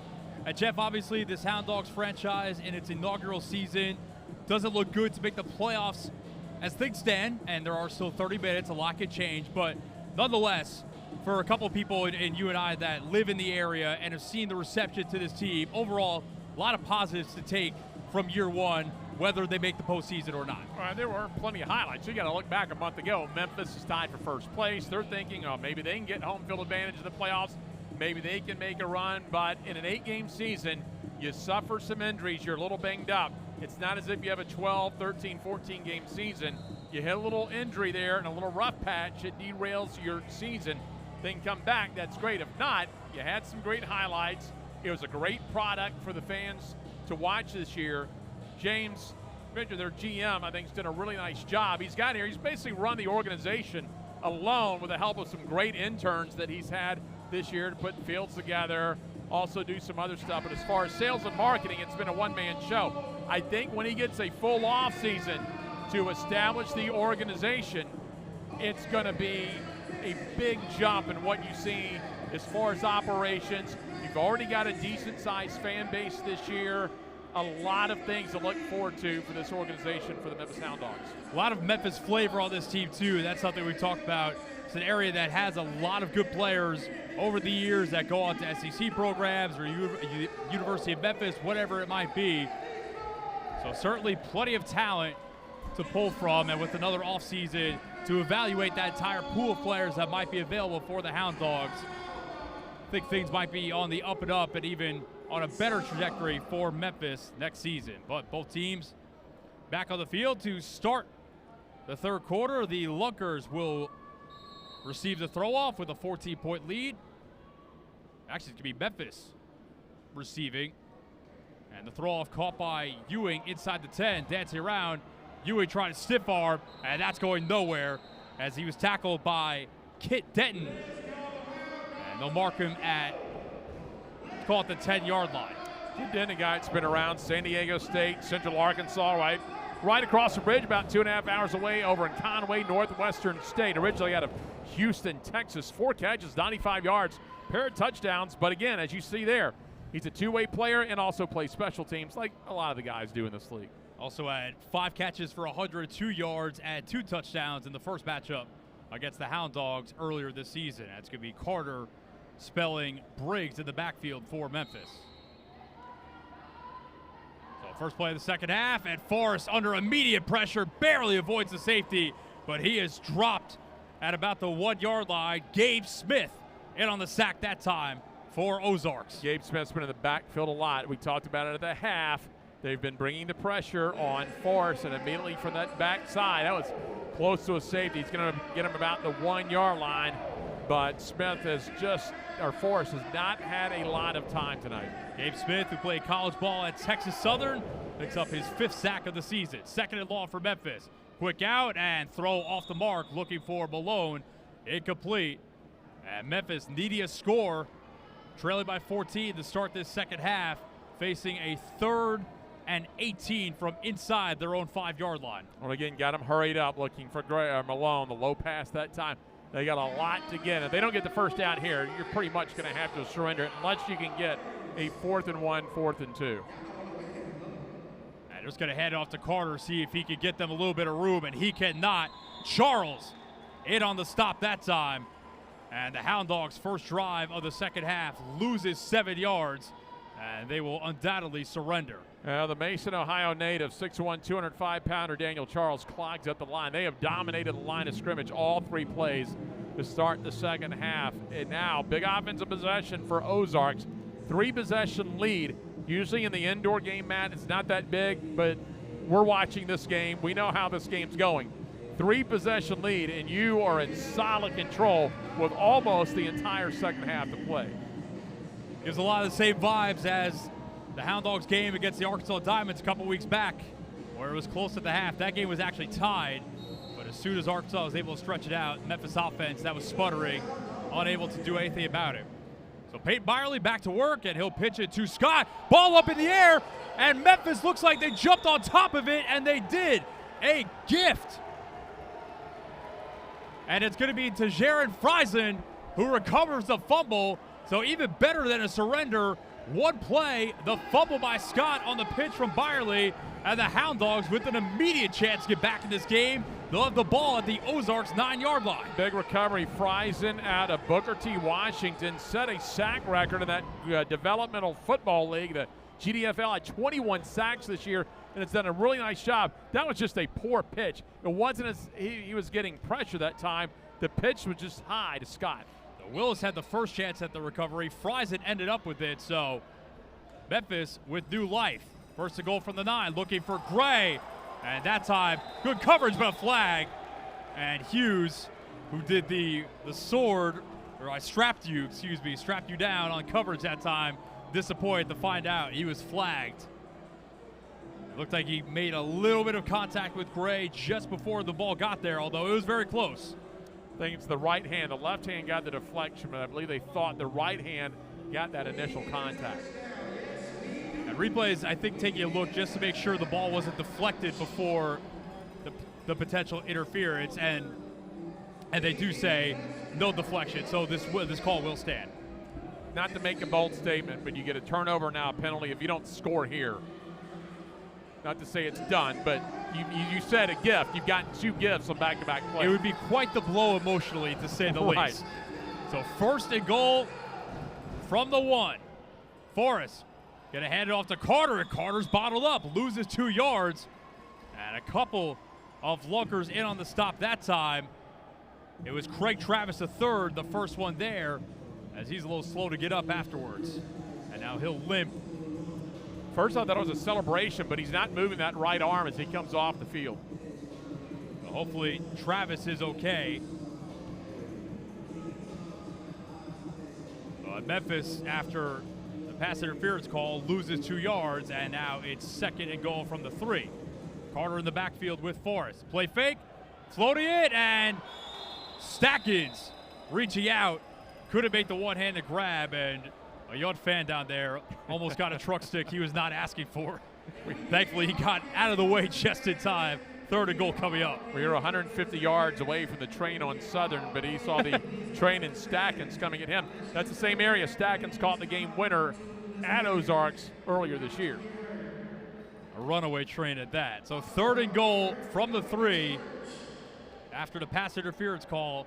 Put Memphis at the 1-yard line. Forrest drops back. Forrest drifting. Forrest looking for Stackins again. Incomplete. That credit.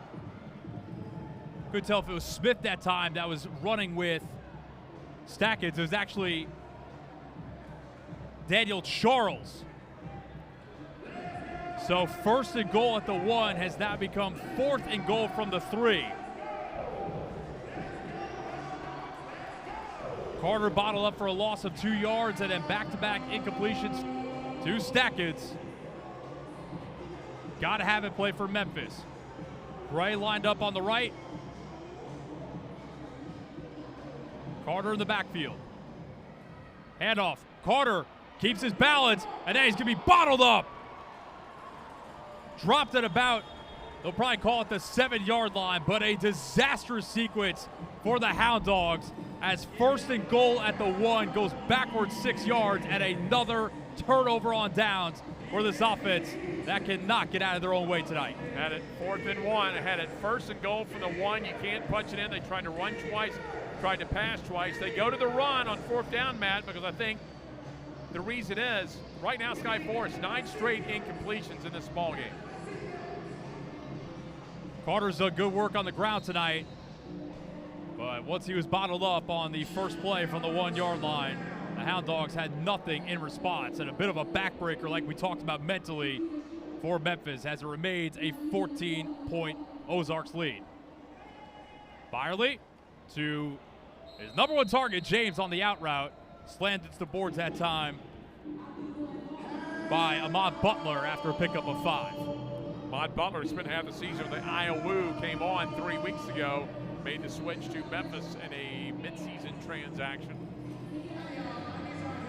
Well, Jeff, like we talked about, Sky Forest started the game hot, has since faded big time. Byerly didn't have a great first drive, but he's been cooking since. 2nd and 5 coming up from the 15. They'll set Scott in vertical motion out of the backfield. I think that snap surprised Byerly. Still got it off to James, who's tackled into the boards after a gain of 3 and setting up a 3rd and short for Ozarks. Just did a nice job of the misdirection. They had Scott going in vertical motion, took the wide turn, drew the fence off, got one-on-one, got James. James has done a nice job, especially on the possession receptions tonight from Byerly. They're going to go to the short pass game here. I think now they want to play the possession game, keep the clock moving. They know they're in control of this game. I think Memphis got a bit of an early start there. I think it was Friesen. The Hound Dogs are going to argue that there was movement on the Lunkers offensive line. Let's see what the call is, and it is another offsides penalty against Memphis, which will move the chains for Ozarks. First down near midfield. Lee Friesen made the first contact, and Jelani Willis, trying to blitz that time, got across the line of scrimmage too quickly. Well, Jeff, like we talked about, Ozarks with a 14-point lead. If they score a touchdown here, no matter what happens with the conversion, it's a 3-possession game, and frankly, there's nothing we've seen from the Hound Dogs offense tonight that makes you think they can come back from that. Dump off to Scott on the flat, makes a move middle of the field. Scott rumbling for a first down out across the 15. Well, it's a head scratcher because first half of the season, Matt, the offense clicked so well. Now they've had some injuries, but right now, let's be frank, Sky Forest good at throwing the ball, but it kind of one-dimensional. Now, that's not all on him. He's been pressured tonight, hasn't had a lot of chances to set up and even run through the hash marks. Got to be more, got to be two-dimensional, even though you have that run lane rule. Fresh set of downs for the Lunkers after the catch and run by Scott. Ball at the 15. Byerly under pressure. Hassler running after him. And Byerly will pick up about a yard. A nice job by him to avoid a sack and turn nothing into something. Guys a little bit more mobile, you see there. Able to turn, able to get up the middle, get back to the line of scrimmage, maybe get a yard or so out of that. Byerly, a native of Mountain Grove, Missouri, in the Springfield area. Played 3 years at Westminster College in Fulton, Missouri. And 13 passing touchdowns since being inserted as a starter last week. Flip out to the flat, caught. Nice back juke move, another one inside the 5 and down at about the 2-yard line was Dennis Robinson with his second catch of the night. And the Lunkers knocking on the door once again as Robinson put the moves on. Well, they punch it into here. It's just going to be ground and pound. What a nice hesitation move that time. Drew the defender, going for the tackle, just able to skip past the Mod Butler. Robinson, who played at 2 D1 stops, Texas State and Northern Illinois. And that time, Scott bottled up by Willis, who timed that perfectly for a loss of about 3 and setting up a second goal for the 6. Right now, they should be content on taking their time, trying to punch it in the end zone. Get the run play. Of course, we're playing with a run clock, but want to take all the play clock you can at this point. 3-possession game is going to be really steep hill to climb for Memphis. It'll be Potter lined up to the left. They're going to send James in vertical motion from the right side. Second and goal, and now Byerly will send James in horizontal motion. Byerly with time. Floats back in the end zone. Caught. Touchdown. Austin Potter. Local product out of Buffalo, Missouri. Finds the end zone for the 7th time this season. And the Lunkers have scored 26 unanswered points. And that might be an early dagger tonight. Well, they just lost him in coverage. He went across the back of the end zone. Ewing was the closest Hound Dog once the pass went in the air. They lost him on that coverage. He was all alone in that back corner. Potter, who had 3 touchdowns in the first matchup with the Hound Dogs earlier this season, is in for the first time tonight, and now the Lunkers will go for 1 from the 5-yard line. Play action. Floats it, and contested catch, incomplete. So the 1-point conversion try, no good. Nonetheless, it's a 20-point lead for Ozarks, 26-6. I wanted to mention Austin Potter. Really great story. He is a member of the Missouri National Guard, the Active Guard Reserve, which essentially acts as a full-time Monday through Friday job. Joined the Lunkers last year, didn't play at all. Made his professional football debut week 1 in their win against Eau Claire and scored 3 touchdowns. On his 30th birthday at that. He had 6 touchdowns on the season coming into tonight. Scored 3 in 2 separate games. The other one, of course, as mentioned, against Memphis earlier in the year. And now 4 of his 7 scores on the season have come against the Hound Dogs. I think the most interesting thing that you and I have seen this year in the Arena League, especially for an expansion team, our first 2 years in the league, like the action's great, but some of the stories, whether it's guys coming straight out of high school, some 30, some 40-year-olds, how they find their way to just play some pro football, still have some fun on the weekend, has been maybe the most fun part of the league. Throw off from Hughes, caught by Ewing, and he tries to get those dancing feet on. Ewing is tackled at the 16. So 26-6 Ozarks here in the third quarter. And a Memphis offense that scored on the first drive of the night has had 6 consecutive unsuccessful possessions, and they are in a big hole with their playoff hopes fading by the moment.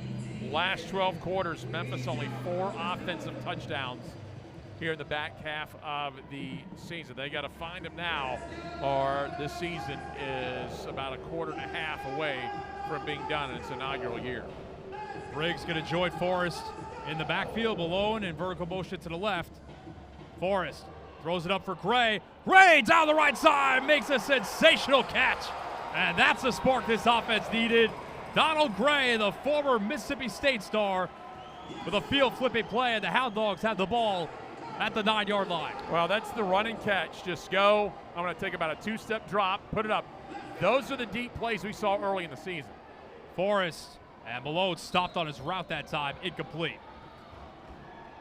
And the fact they've pressured Forrest the last couple of weeks and got him running have taken those deep routes away from Memphis, and that's really hampered the Memphis offense. And that's probably taken away a little bit the tight end game as well.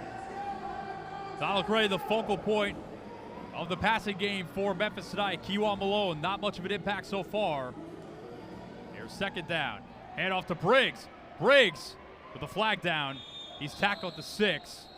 I think it might be some sort of illegal motion penalty on Memphis. Although we'll see, the indication might be an offsides here on the Lunkers. Flag was well outside the hash mark on the high side of the field, so not sure the vertical man went across the line, but it is going to be against the Hound Dogs. That'll back them up 5 yards and set up a second and long. Hamilton moved on the right side. That's exactly what it was. But now they're moving the ball back. Did he get touched, though, by the defensive end? Does the right hand come up? That was Hughes. Yeah, trying to rush off the right side. I guess after a discussion amongst the officials, they're going to reverse that call. So now they're signaling first and goal from the 4. Looking for Malone, almost intercepted. Forrest needed to leave that ball outside, instead threw it inside.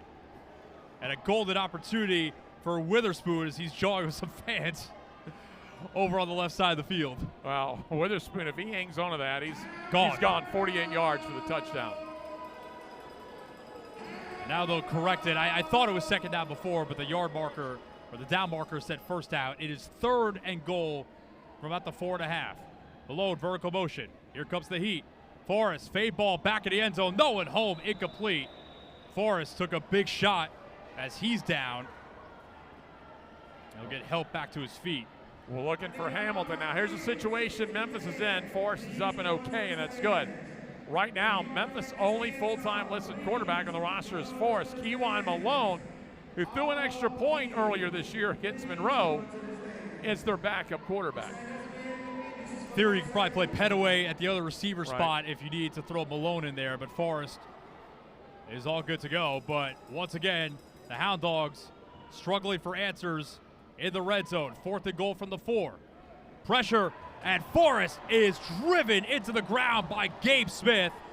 And Forrest looks like he's shaken up once again.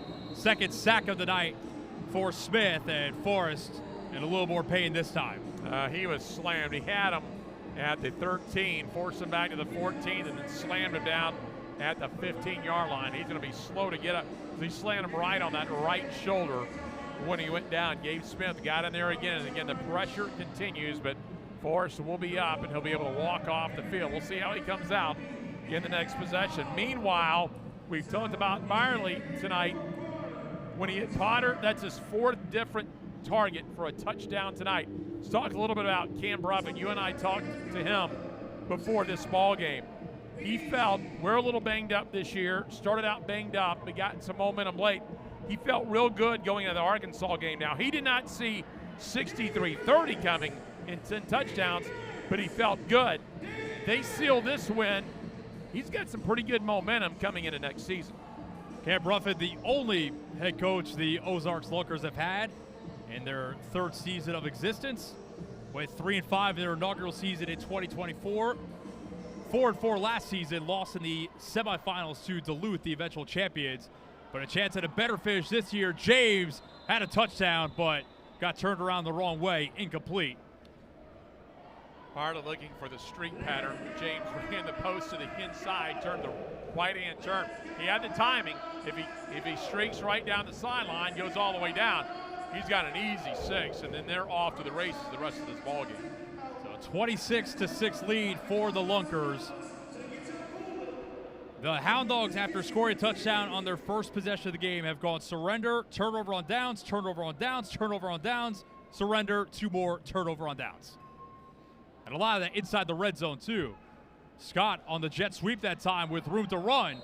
And Allie Scott picks up 7 before he slammed into the boards, setting up a 3rd and short for Ozarks. I think P. Darnell, Cam Bruffitt's offensive assistant, really nice game plan tonight. They went at Memphis early on in the run game. They were content, weren't getting a lot of points, but wanted to establish the line of scrimmage. And now Byerly, for the most part, has had really good production, able to get back there, check off whether he wants his primary or secondary guy or even a 3rd option.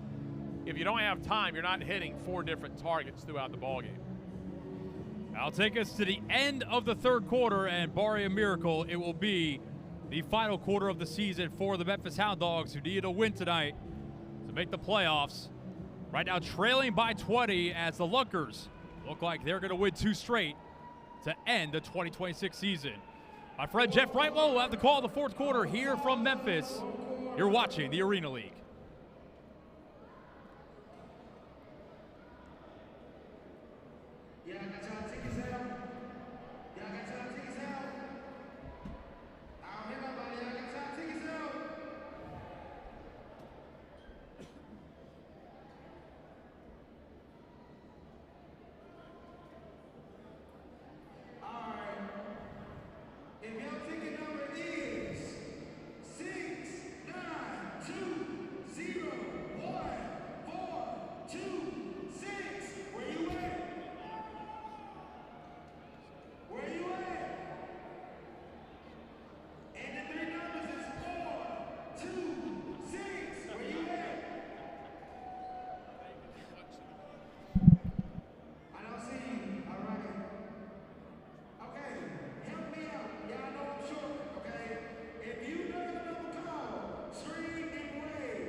(20-6), 26-6, Ozarks as we enter the 4th and final quarter here in the season finale in the regular season for the Arena League. Playoffs will begin next week, the semifinals. And Ozarks looking to stay in the middle, and they'll just get the clock moving as Memphis will make the pushback, drop them for a couple of yards. The initial push that time again by Beyonce Kimbrough out of Memphis, Tennessee, who spent some time at Kentucky Christian, a little time at Memphis and Tennessee State. He's had a couple of sacks. I think he's done a nice job this year, Matt, up in that nose guard position. Does as good as anyone getting that initial push up front on a one-on-one situation. Yeah, Kimbrough's a guy that often maybe goes unheralded because he's just doing his job, plugging up the hole that he needs to, but that allows guys like Willis and Ethan Hassler to come in and make some impact plays. And so they'll get the stop there, and they're going to go ahead, it looks like, and surrender and give it back to Memphis. And look, you down 3 possessions here. You got a quarter to play, but in the Arena League, it's a run clock till we get that 2-minute warning. They got to go for some big plays. There's not another quarter to play or another half. They got to look for big plays here. Well, you don't just need to go for big plays because you need to score quickly. I think you need to go for big plays because your red zone offense tonight has just been atrocious, frankly. I mean, I'm sorry. There's no other way to put it. So your best chance to score might be from outside the 10-yard line because once Memphis has gotten inside the 5, and look at this. We have Kewan Malone, who right away hits Donald Gray. So Gray over the middle to the 20-yard line. That'll be a first down. So he's now 2 for 2 through an extra point earlier this year against Monroe here at the Sports and Event Center. So Malone will give him a little bit more speed out there, the former University of Memphis Tiger that played on that 2014 championship team. Handoff up the middle, out to the right side, inside the 20. And so Memphis beginning to move the ball a little bit as they win it off to Briggs. And it's Ewing who has essentially replaced Malone as the second receiver. Demisio Ewing is a guy who's made some impact plays as a receiver this year. Had a pretty sensational touchdown catch a couple weeks back against Arkansas. So I don't think they're lacking there. Malone going to the quarter and just threw it out of bounds. Didn't have anything there, took the step up. But got a lot of pressure that time. Saw Craig Travis III coming in quickly. Well, it's something where you definitely lose with plugging Malone at quarterback, because you imagine the timing and the chemistry between he and the receivers he's usually playing alongside is probably not there. But the Hound Dogs just had to try something. Now Malone again with Briggs to his right. He's got Gray to the right side. Ewing up high. Ewing looks to be the vertical man in motion. He is. Malone dumps it off to the right side. Low pass there, just off the top of the feet of Gray. Well, something else Malone is doing positively, unlike Forrest, who usually drifts in the pocket, Malone, because he thinks he can evade these guys, is at least stepping up, which gives him a better chance in some of these throws. He's been a standout receiver for the Hound Dogs. I'll tell you more about his career in college here locally at Memphis and at Mitchell High School. Malone scrambles to his right. He's in trouble. Now he's got the line of scrimmage. Finds his man over the middle. Leaning in. Touchdown. Carmonte Hamilton. And Hamilton's 7th touchdown of the year. Jeff, evidence right there. With all due respect to Sky Forrest, that's not a play he's making. Malone holding on to that ball until the very last second. And Carmonte, good awareness that time. He was in blocking on the play, but leaked out and had the touchdown. They're going to be absolutely sure, and I don't think there's much doubt about it, but always good to make sure on replay review.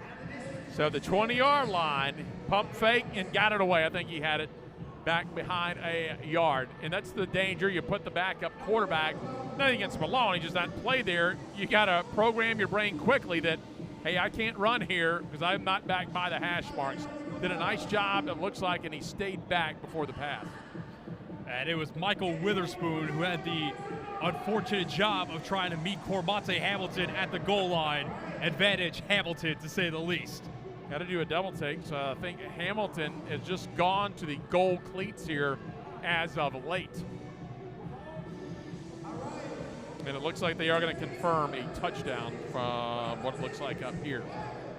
Well, Carmonte Hamilton, a guy who caught 2 touchdowns last week in the loss to Monroe, also had one in the first matchup with Ozarks this year. I mean, Jeff, we talked about it this season. This guy who played defensive line right here for the University of Memphis, but started his collegiate career at Ohio State, which tells you all you need to know about the caliber of athlete he is. Yep, high school tight end coming out of high school, as you talked about. And that's what Ohio State looked at him initially, but Memphis needed him at tackle. 2-point conversion here. They'll need all the points they can get. This time they're going to wrap Malone. Nowhere to go. Ball comes loose. Dead ball, sack. So it'll say 26-12. But that leaves the door at least cracked open for Memphis. I wouldn't say open, but at least it's cracked. I think, like we talked about, if you're Ozarks right now, probably the only thing that loses you this game are turnovers. So I would imagine with the night that Ali Scott has had out of the backfield, you get a heavy dose of him. Now, I think that they're going to let Byerly throw a little bit, but nothing risky, nothing to put the ball in harm's way. Well, to give the viewers a little bit of background on Malone, the backup quarterback who came in and got that one, played at the University of Memphis from 2011 to 14, 125 catches, nearly 1,500 yards, 9 touchdowns, including a ceiling touchdown to tie it up in the Miami Beach Bowl where they beat BYU. He was originally recruited and went to Alabama before coming back to Memphis. So another guy that has, as you talk about, you got to have a certain level of athleticism to even be signed by those teams. And that 2014 season when Memphis won the American Athletic Conference title, he led them in receiving yards with 555, and he still has plenty in the tank. Ozarks deep in their own territory. That'll be James. James gets away from one. Another spin move after taking a hit. That's a really nice return. Could have easily been pinned back inside the 10, but he's going to make his way out to the 20. James has been one of the best players on the field tonight. There's no question about it. It's another guy who played college ball in the state of Missouri at Missouri Western State. 45 games of collegiate ball. And it's an Ozark Lunkers team with, really, you'd say, maybe not an embarrassment of riches, but they've got nice weapons all over the board. When we talked to Cam Ruffin, you and I touched on this earlier. You talk about the state of Missouri and what they've got, at least in the collegiate ranks, as they'll put the vertical man to the right side. Byerly dumps it short shy of the 25, and that's going to be James again. But when you talk about the state of Missouri, sometimes it gets underrated. MIAA, one of your better Division II conferences, basically your Big 12 of the Midwest and Division II. Heart of America Athletic Conference, NAI, another outstanding conference. You take a look at Missouri State, hometown school, Southeast Missouri State, another D1 school in Cape Girardeau, and then Mizzou. They've got a pretty good talent pool just from in-state if that's where they want to go. And multiple pretty good junior colleges as well. So, yeah, a great, like you said, underrated hotbed of talent in the Show Me State. So Byerly, and they'll take their time. There goes James, and it's an offsides. We could see by 5 yards all the way up here. I don't think there's much contention with that one. Even though I think James tried to jog it, waiting for the ball to be snapped.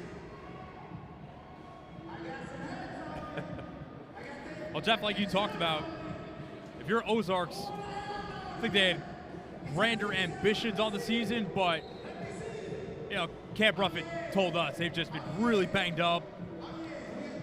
And you wonder if they were healthier throughout the season with the way they're finishing the year, what this 2026 campaign could have looked like for them. Well, I mean, let's just take a look. They're a pass from Memphis from finishing the season 500. And that was early in the year when they had made the big comeback. They get Byerly scrambling out to his left. He'll get across and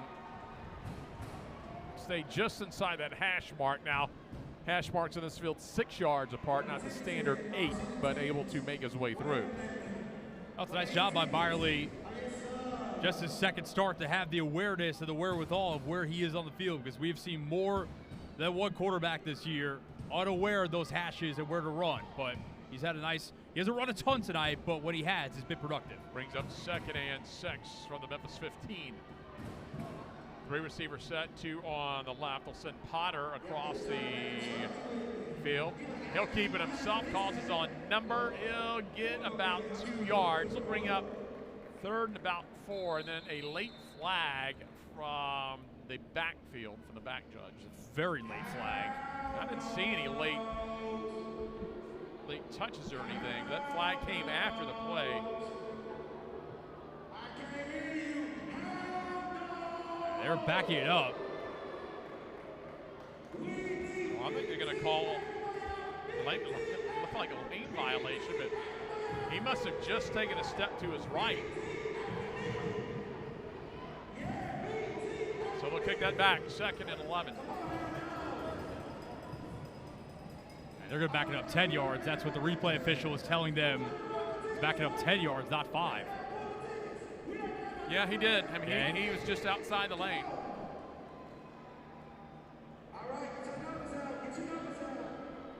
We call that the broadcaster's jinx on me after I just talked about his awareness and his wherewithal to know where the hashes are, and then he immediately gets called for the penalty afterwards.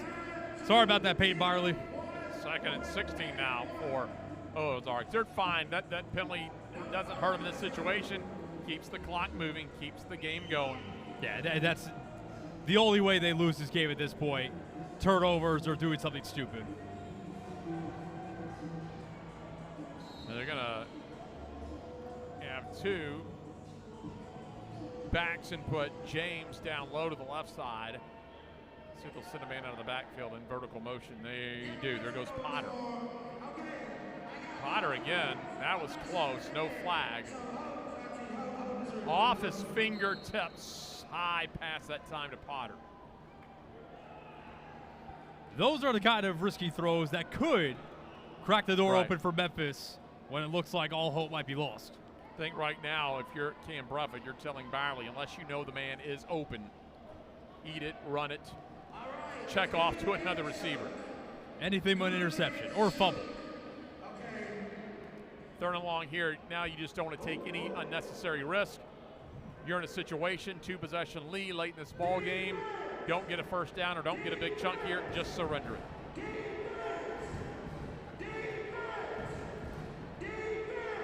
Three receiver set now. And looks like no vertical motion coming out of this. They're going to use all the clock. Byerly to his left. They got him turned, going deep. Intercepted! Intercepted and picked off by Butler to the right side. He'll get close to midfield. Yeah, that's one of the more boneheaded decisions Peyton Byerly, who has played phenomenally the last 2 weeks, could have made. It would have been fine if he was tackled inside the 5, but the return, again, just gives the Hound Dogs a little bit of life after he scored a touchdown.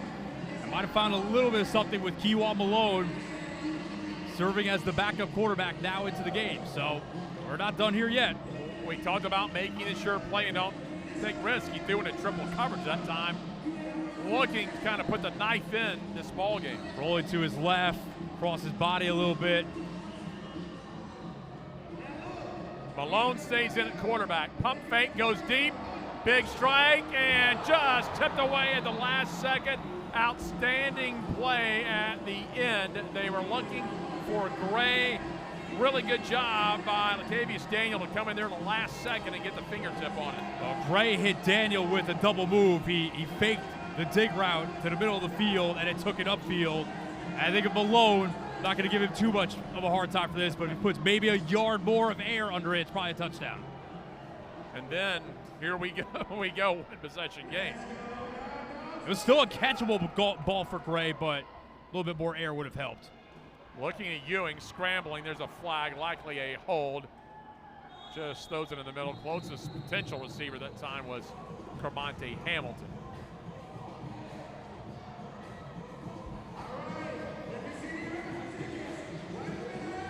But right now for Malone and the Hound Dogs, the deep ball's the play. Let's be frank. You don't have time to march it down the field. Malone's given them a dimension that, frankly, they've probably needed for at least the last couple weeks, and that is a mobile quarterback that can really keep plays alive. Jeff, I think back to the Monroe game last week for the Hound Dogs with Timmy McClain just playing backyard football, making crazy cross-body throws for touchdowns, and how effective that is in a league like this. Gray, Ewing, now Malone. Looks up, across the middle, and that one's just a little bit too high. That ball's going to be dead incomplete, looking for DJ Briggs.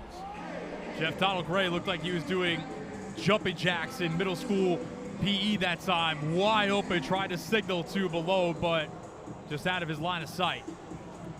Well, at this point of the game, even though you're not yet at midfield, it's going to be 4-down territory. It's 3rd down and long, 3rd and 15.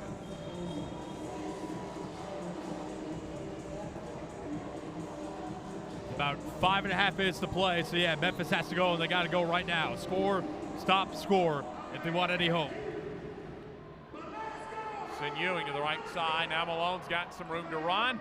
Passes over the middle, and that one nearly picked off. Malone trying to make things happen, looking for Kermonte Hamilton again.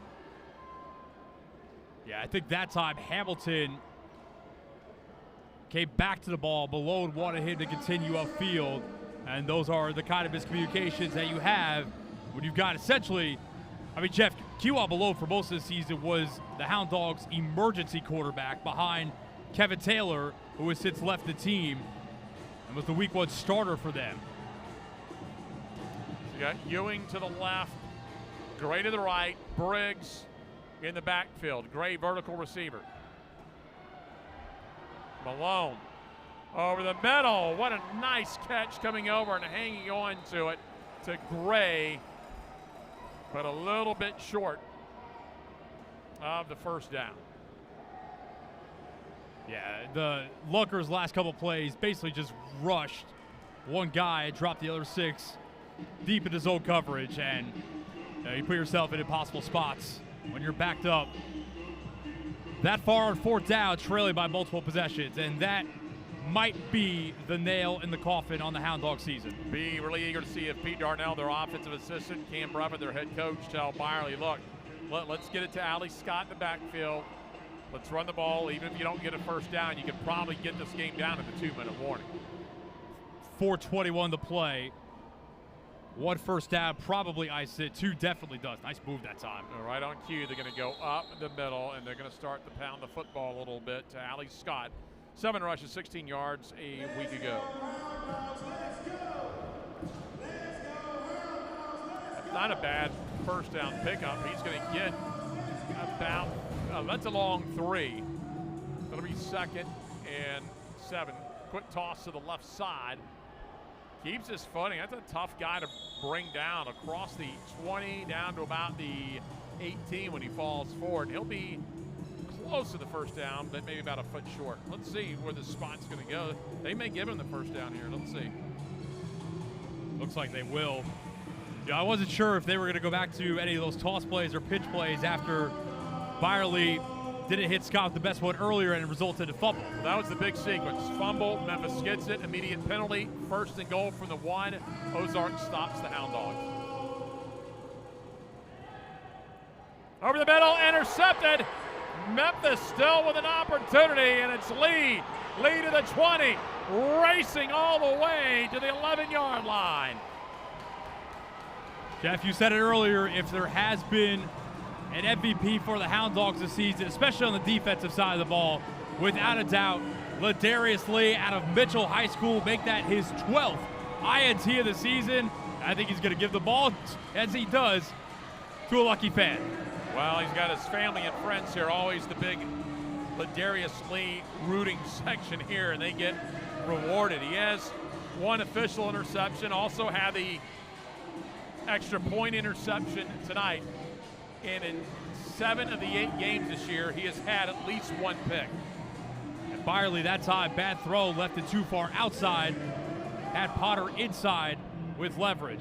Malone, corner, touchdown, Hound Dogs. It's a 1-possession game. Against Donald Gray with his 2nd of the night. It is Gray in the corner from Malone.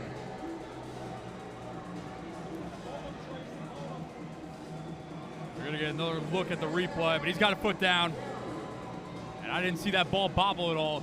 Jeff, that's very reminiscent. Gray had an incredibly acrobatic touchdown against Monroe in that same spot from a little further out in week 4.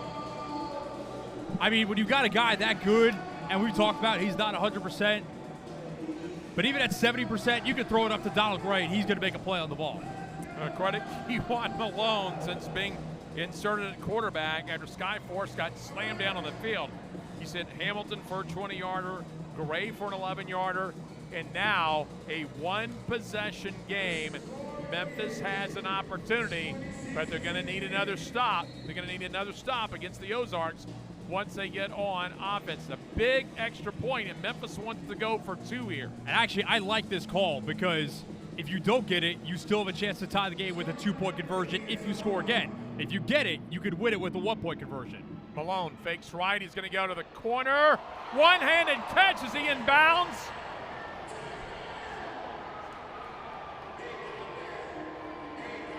No signal yet. If they call it good, then it's a 6-point game, but it looks like Ozarks.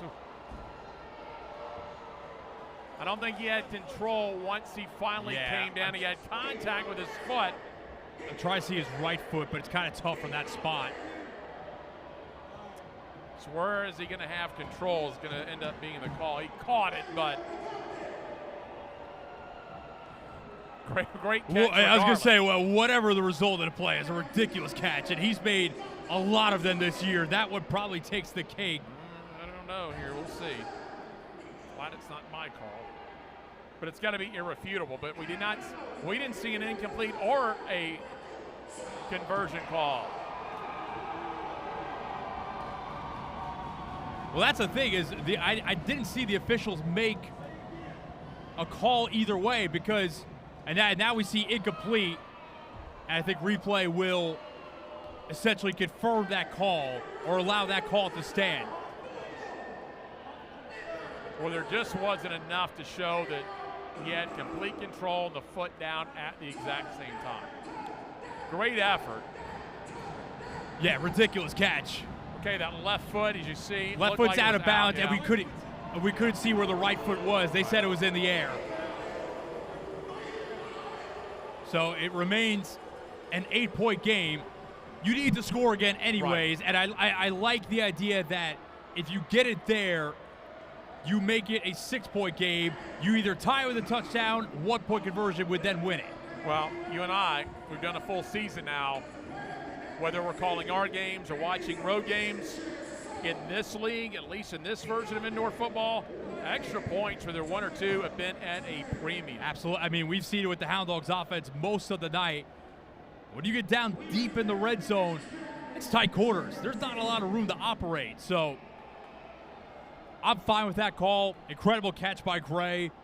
Probably about 6 inches from dragging that left foot for what would have been a 2-point conversion. I will say I like Kewan Malone's strategy of throw it up for Donald Gray because it seems to be working right now. He's giving him something. It's the one thing. He's played the one play, got the extra point. He's an unscouted commodity at quarterback. You know that. Now, doesn't have a lot of snaps, obviously, at quarterback, but on the other side of the other edge of the sword, he's unscouted. So 2:44 left on the clock, Jeff. Memphis does have all 3 timeouts and the 2-minute warning. So this game not over yet. At most, you could probably give up 1 first down, 2, and the game's over. From the 6. Stacked up. Really nice coverage down there by Memphis DJ Briggs. Holds him behind the 10-yard line. Yeah, Briggs not the biggest guy on the field by a stretch of the imagination, but a nice tackle there. Remember, he laid the wood on a bigger player earlier in the game, so heart over height for usually the running back, DJ Briggs, getting it done on special teams. So will the Hound Dogs be able to get a stop, then have one last chance to stop the 3-game skid in the season on a win? By the way, at last check, Arkansas was in control of that game against Monroe. So Arkansas going to be content to let that clock continue to roll on down. No clock stoppage until they get under the 2-minute warning. It looks like that is where we are going. 2 minutes left in the ball game. Memphis needs a stop and they need a score. But a game that looked like it was in the hands of Ozarks, Memphis down by 1 possession.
Well, since Memphis put in Kiwan Malone, he's 4 of 8, 54 yards, a couple touchdowns. He's got Memphis within a possession.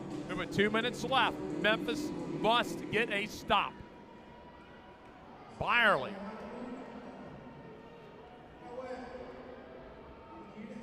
Turns, handoff to the right side will be Scott. Gets out across the 10-yard line or right to the 10 where his knee goes down. So a 5-yard gain. That'll get the clock running. Let's see how Memphis plays the timeout situation. Robert Redmond yelling for one. He has to walk right to midfield, and the referee finally gets the timeout. So Memphis will use their first. Well, we've got a second here, Matt. Before we move on, I do want to thank our first year in the league, but the league also brought on a new production crew this year under Mark King and 85 Creative. They not only took on the Hound Dogs broadcast based in Memphis, but the entire league. Hopefully I don't get in trouble for this, but I want to say what they've done with their production this year. In a last check, they've created 82% new viewers. That's up 62% from a year ago. 64% increase in impressions. 97% concurrent viewers. That means you're continuing to watch. Live stream views up almost 22%. Subscribers up over 25%.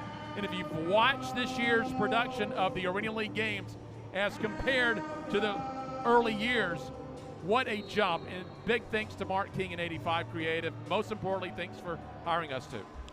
Absolutely. I know that's a big reason both of us want to do these broadcasts. Mark King is the best in the business, so very much appreciate everything he did for us and the entire league this year, because the broadcasts have been, if I say so myself, really good. Well, they'll stack them up and drive them back, so that gets the clock moving, and Robert Redmond out to the 15-yard line. Robert Redmond took over second game of the season. Well, Jeff, want to bring up as well, now at this point of the game, running the ball is the move anyways, but running the ball is the only way to keep the clock moving in terms of an incomplete pass where before the 2-minute warning, they're still running clock. In the last 2 minutes, the clock stops. So It certainly behooves Ozarks right now to keep the ball on the ground. And Byerly's thrown picks on his last 2 passes right now. And he was in control. Minute 34 to go. So Memphis has done what they want to do. They've stacked them up here on a long third down. Now, this is interesting, though. 3rd and 7, we'll call it. You've got a quarterback who's thrown interceptions on his last 2, but if you don't get it here, I mean, the door is at least a little bit open for Memphis with about a minute and a half left. Send the man in vertical motion. Byerly. He's going to get flushed out. He's got the run lane, and he is going to be right at the sticks. I believe he's got it. Really good recognition. He ran just a couple times last week, but got 32 yards, averaged 16 yards a carry. He saw that wasn't going to be open, immediately felt the pressure coming from the right. But Robert Redmond has thrown the challenge flag, which I guess, I mean, they have absolutely nothing to lose because the first down, if it is confirmed, basically ends the Hound Dog season. Early in the quarter, we thought he had the hashes when he went up the middle, and the replay showed he's a foot outside. Now that's what I'm wondering. Can you challenge that? I thought he had the run lane. The line of scrimmage is the 15. I think he's tucked in. Yeah, it's close. But again, if you're Memphis, you have nothing to lose here, because if this is a first down, Arkansas can take these and ice the game. It's actually about the 14, so I think his foot was inside the hash mark. Now maybe when it landed past the 15 it was out, but by that time you should still safely be with inside the run lane for the quarterback.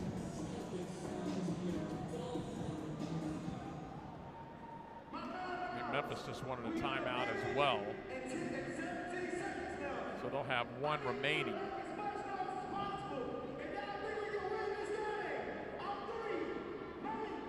Replay official up here trying to have a discussion with one of the officials on the field.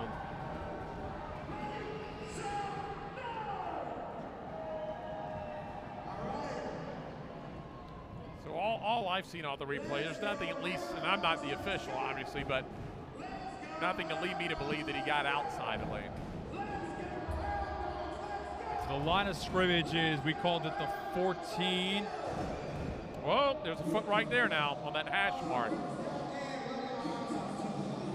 Now, Matt, is the inside of the hash mark the outside of the hash mark? I think that it's probably, well, fourth and maybe half a foot. Yeah, so they called the first down initially, but now it's fourth and very short. So it's not over yet. See if they go to Scott or he keeps it himself. Hardcow trying to get Memphis to jump off sides, which they have done a couple of times tonight. They could be setting up a surrender. I think they want a timeout to talk it over too. They do. So Ozarks with a timeout. Because you talk about it, you got a backup quarterback in. But a backup quarterback who's given them some life. He's made some plays, and he's not been afraid to chunk it deep several times. Getting 4 for 8, pair of touchdowns since coming in midway through the third quarter. And a receiver, Donald Gray, who is catching basically everything that's being thrown up to him right now. This is a really interesting call. You wonder, I think we saw Monroe do this. It was either Monroe or Arkansas, where they got into like a Philadelphia Eagles kind of brotherly shove formation on, that was inside the 1 yard line. That was for a touchdown, but certainly fourth and half a yard. If the Lunkers have that in the playbook, it would be appropriate here too if they decide to go for it, which I think they are. If I'm running it, or even with the shove, I'm trying to go right or left of my center. I don't want to go straight at Kimbrough. Well, they're in the gun, so that's off the table. See if they want to spread the defensive line out a little bit to go to Scott through the middle. Memphis has 5 up on the line of scrimmage. Willis on the right side. They're going to throw, and that pass is complete. Big play. Or did he come up and drop it? Looked like he had it. It was short. And Lee able to get in there and maybe tucked a hand in there, and he did.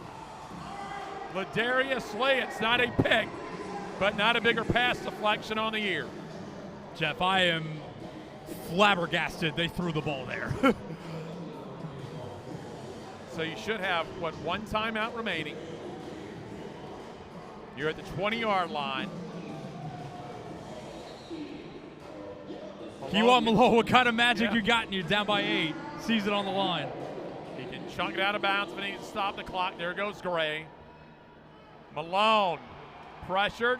He'll take the sack, and Memphis will need to get that timeout.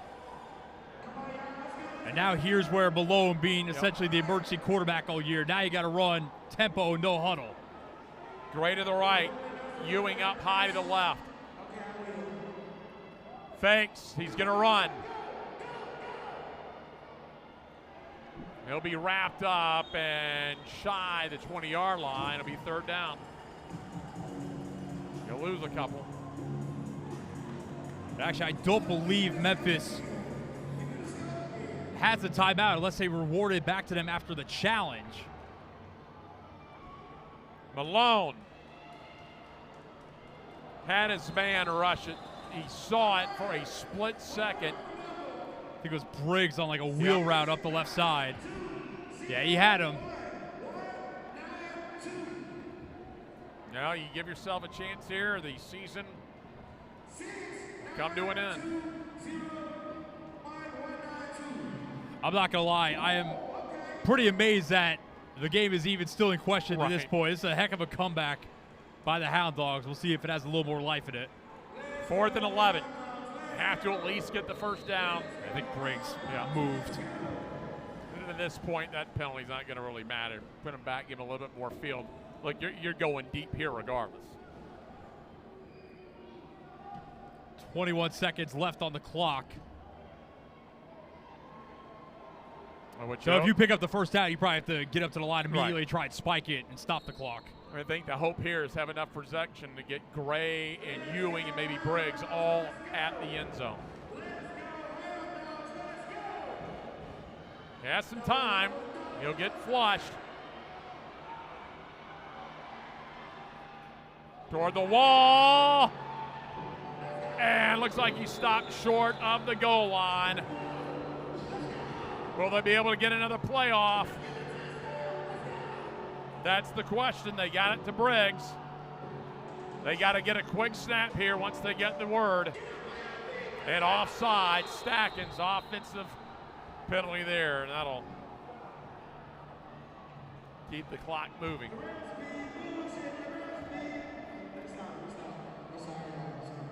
So I guess we'll find out if the offensive penalty, A runoff rule. would they run off any time? And I think the replay official is going to look at that right now.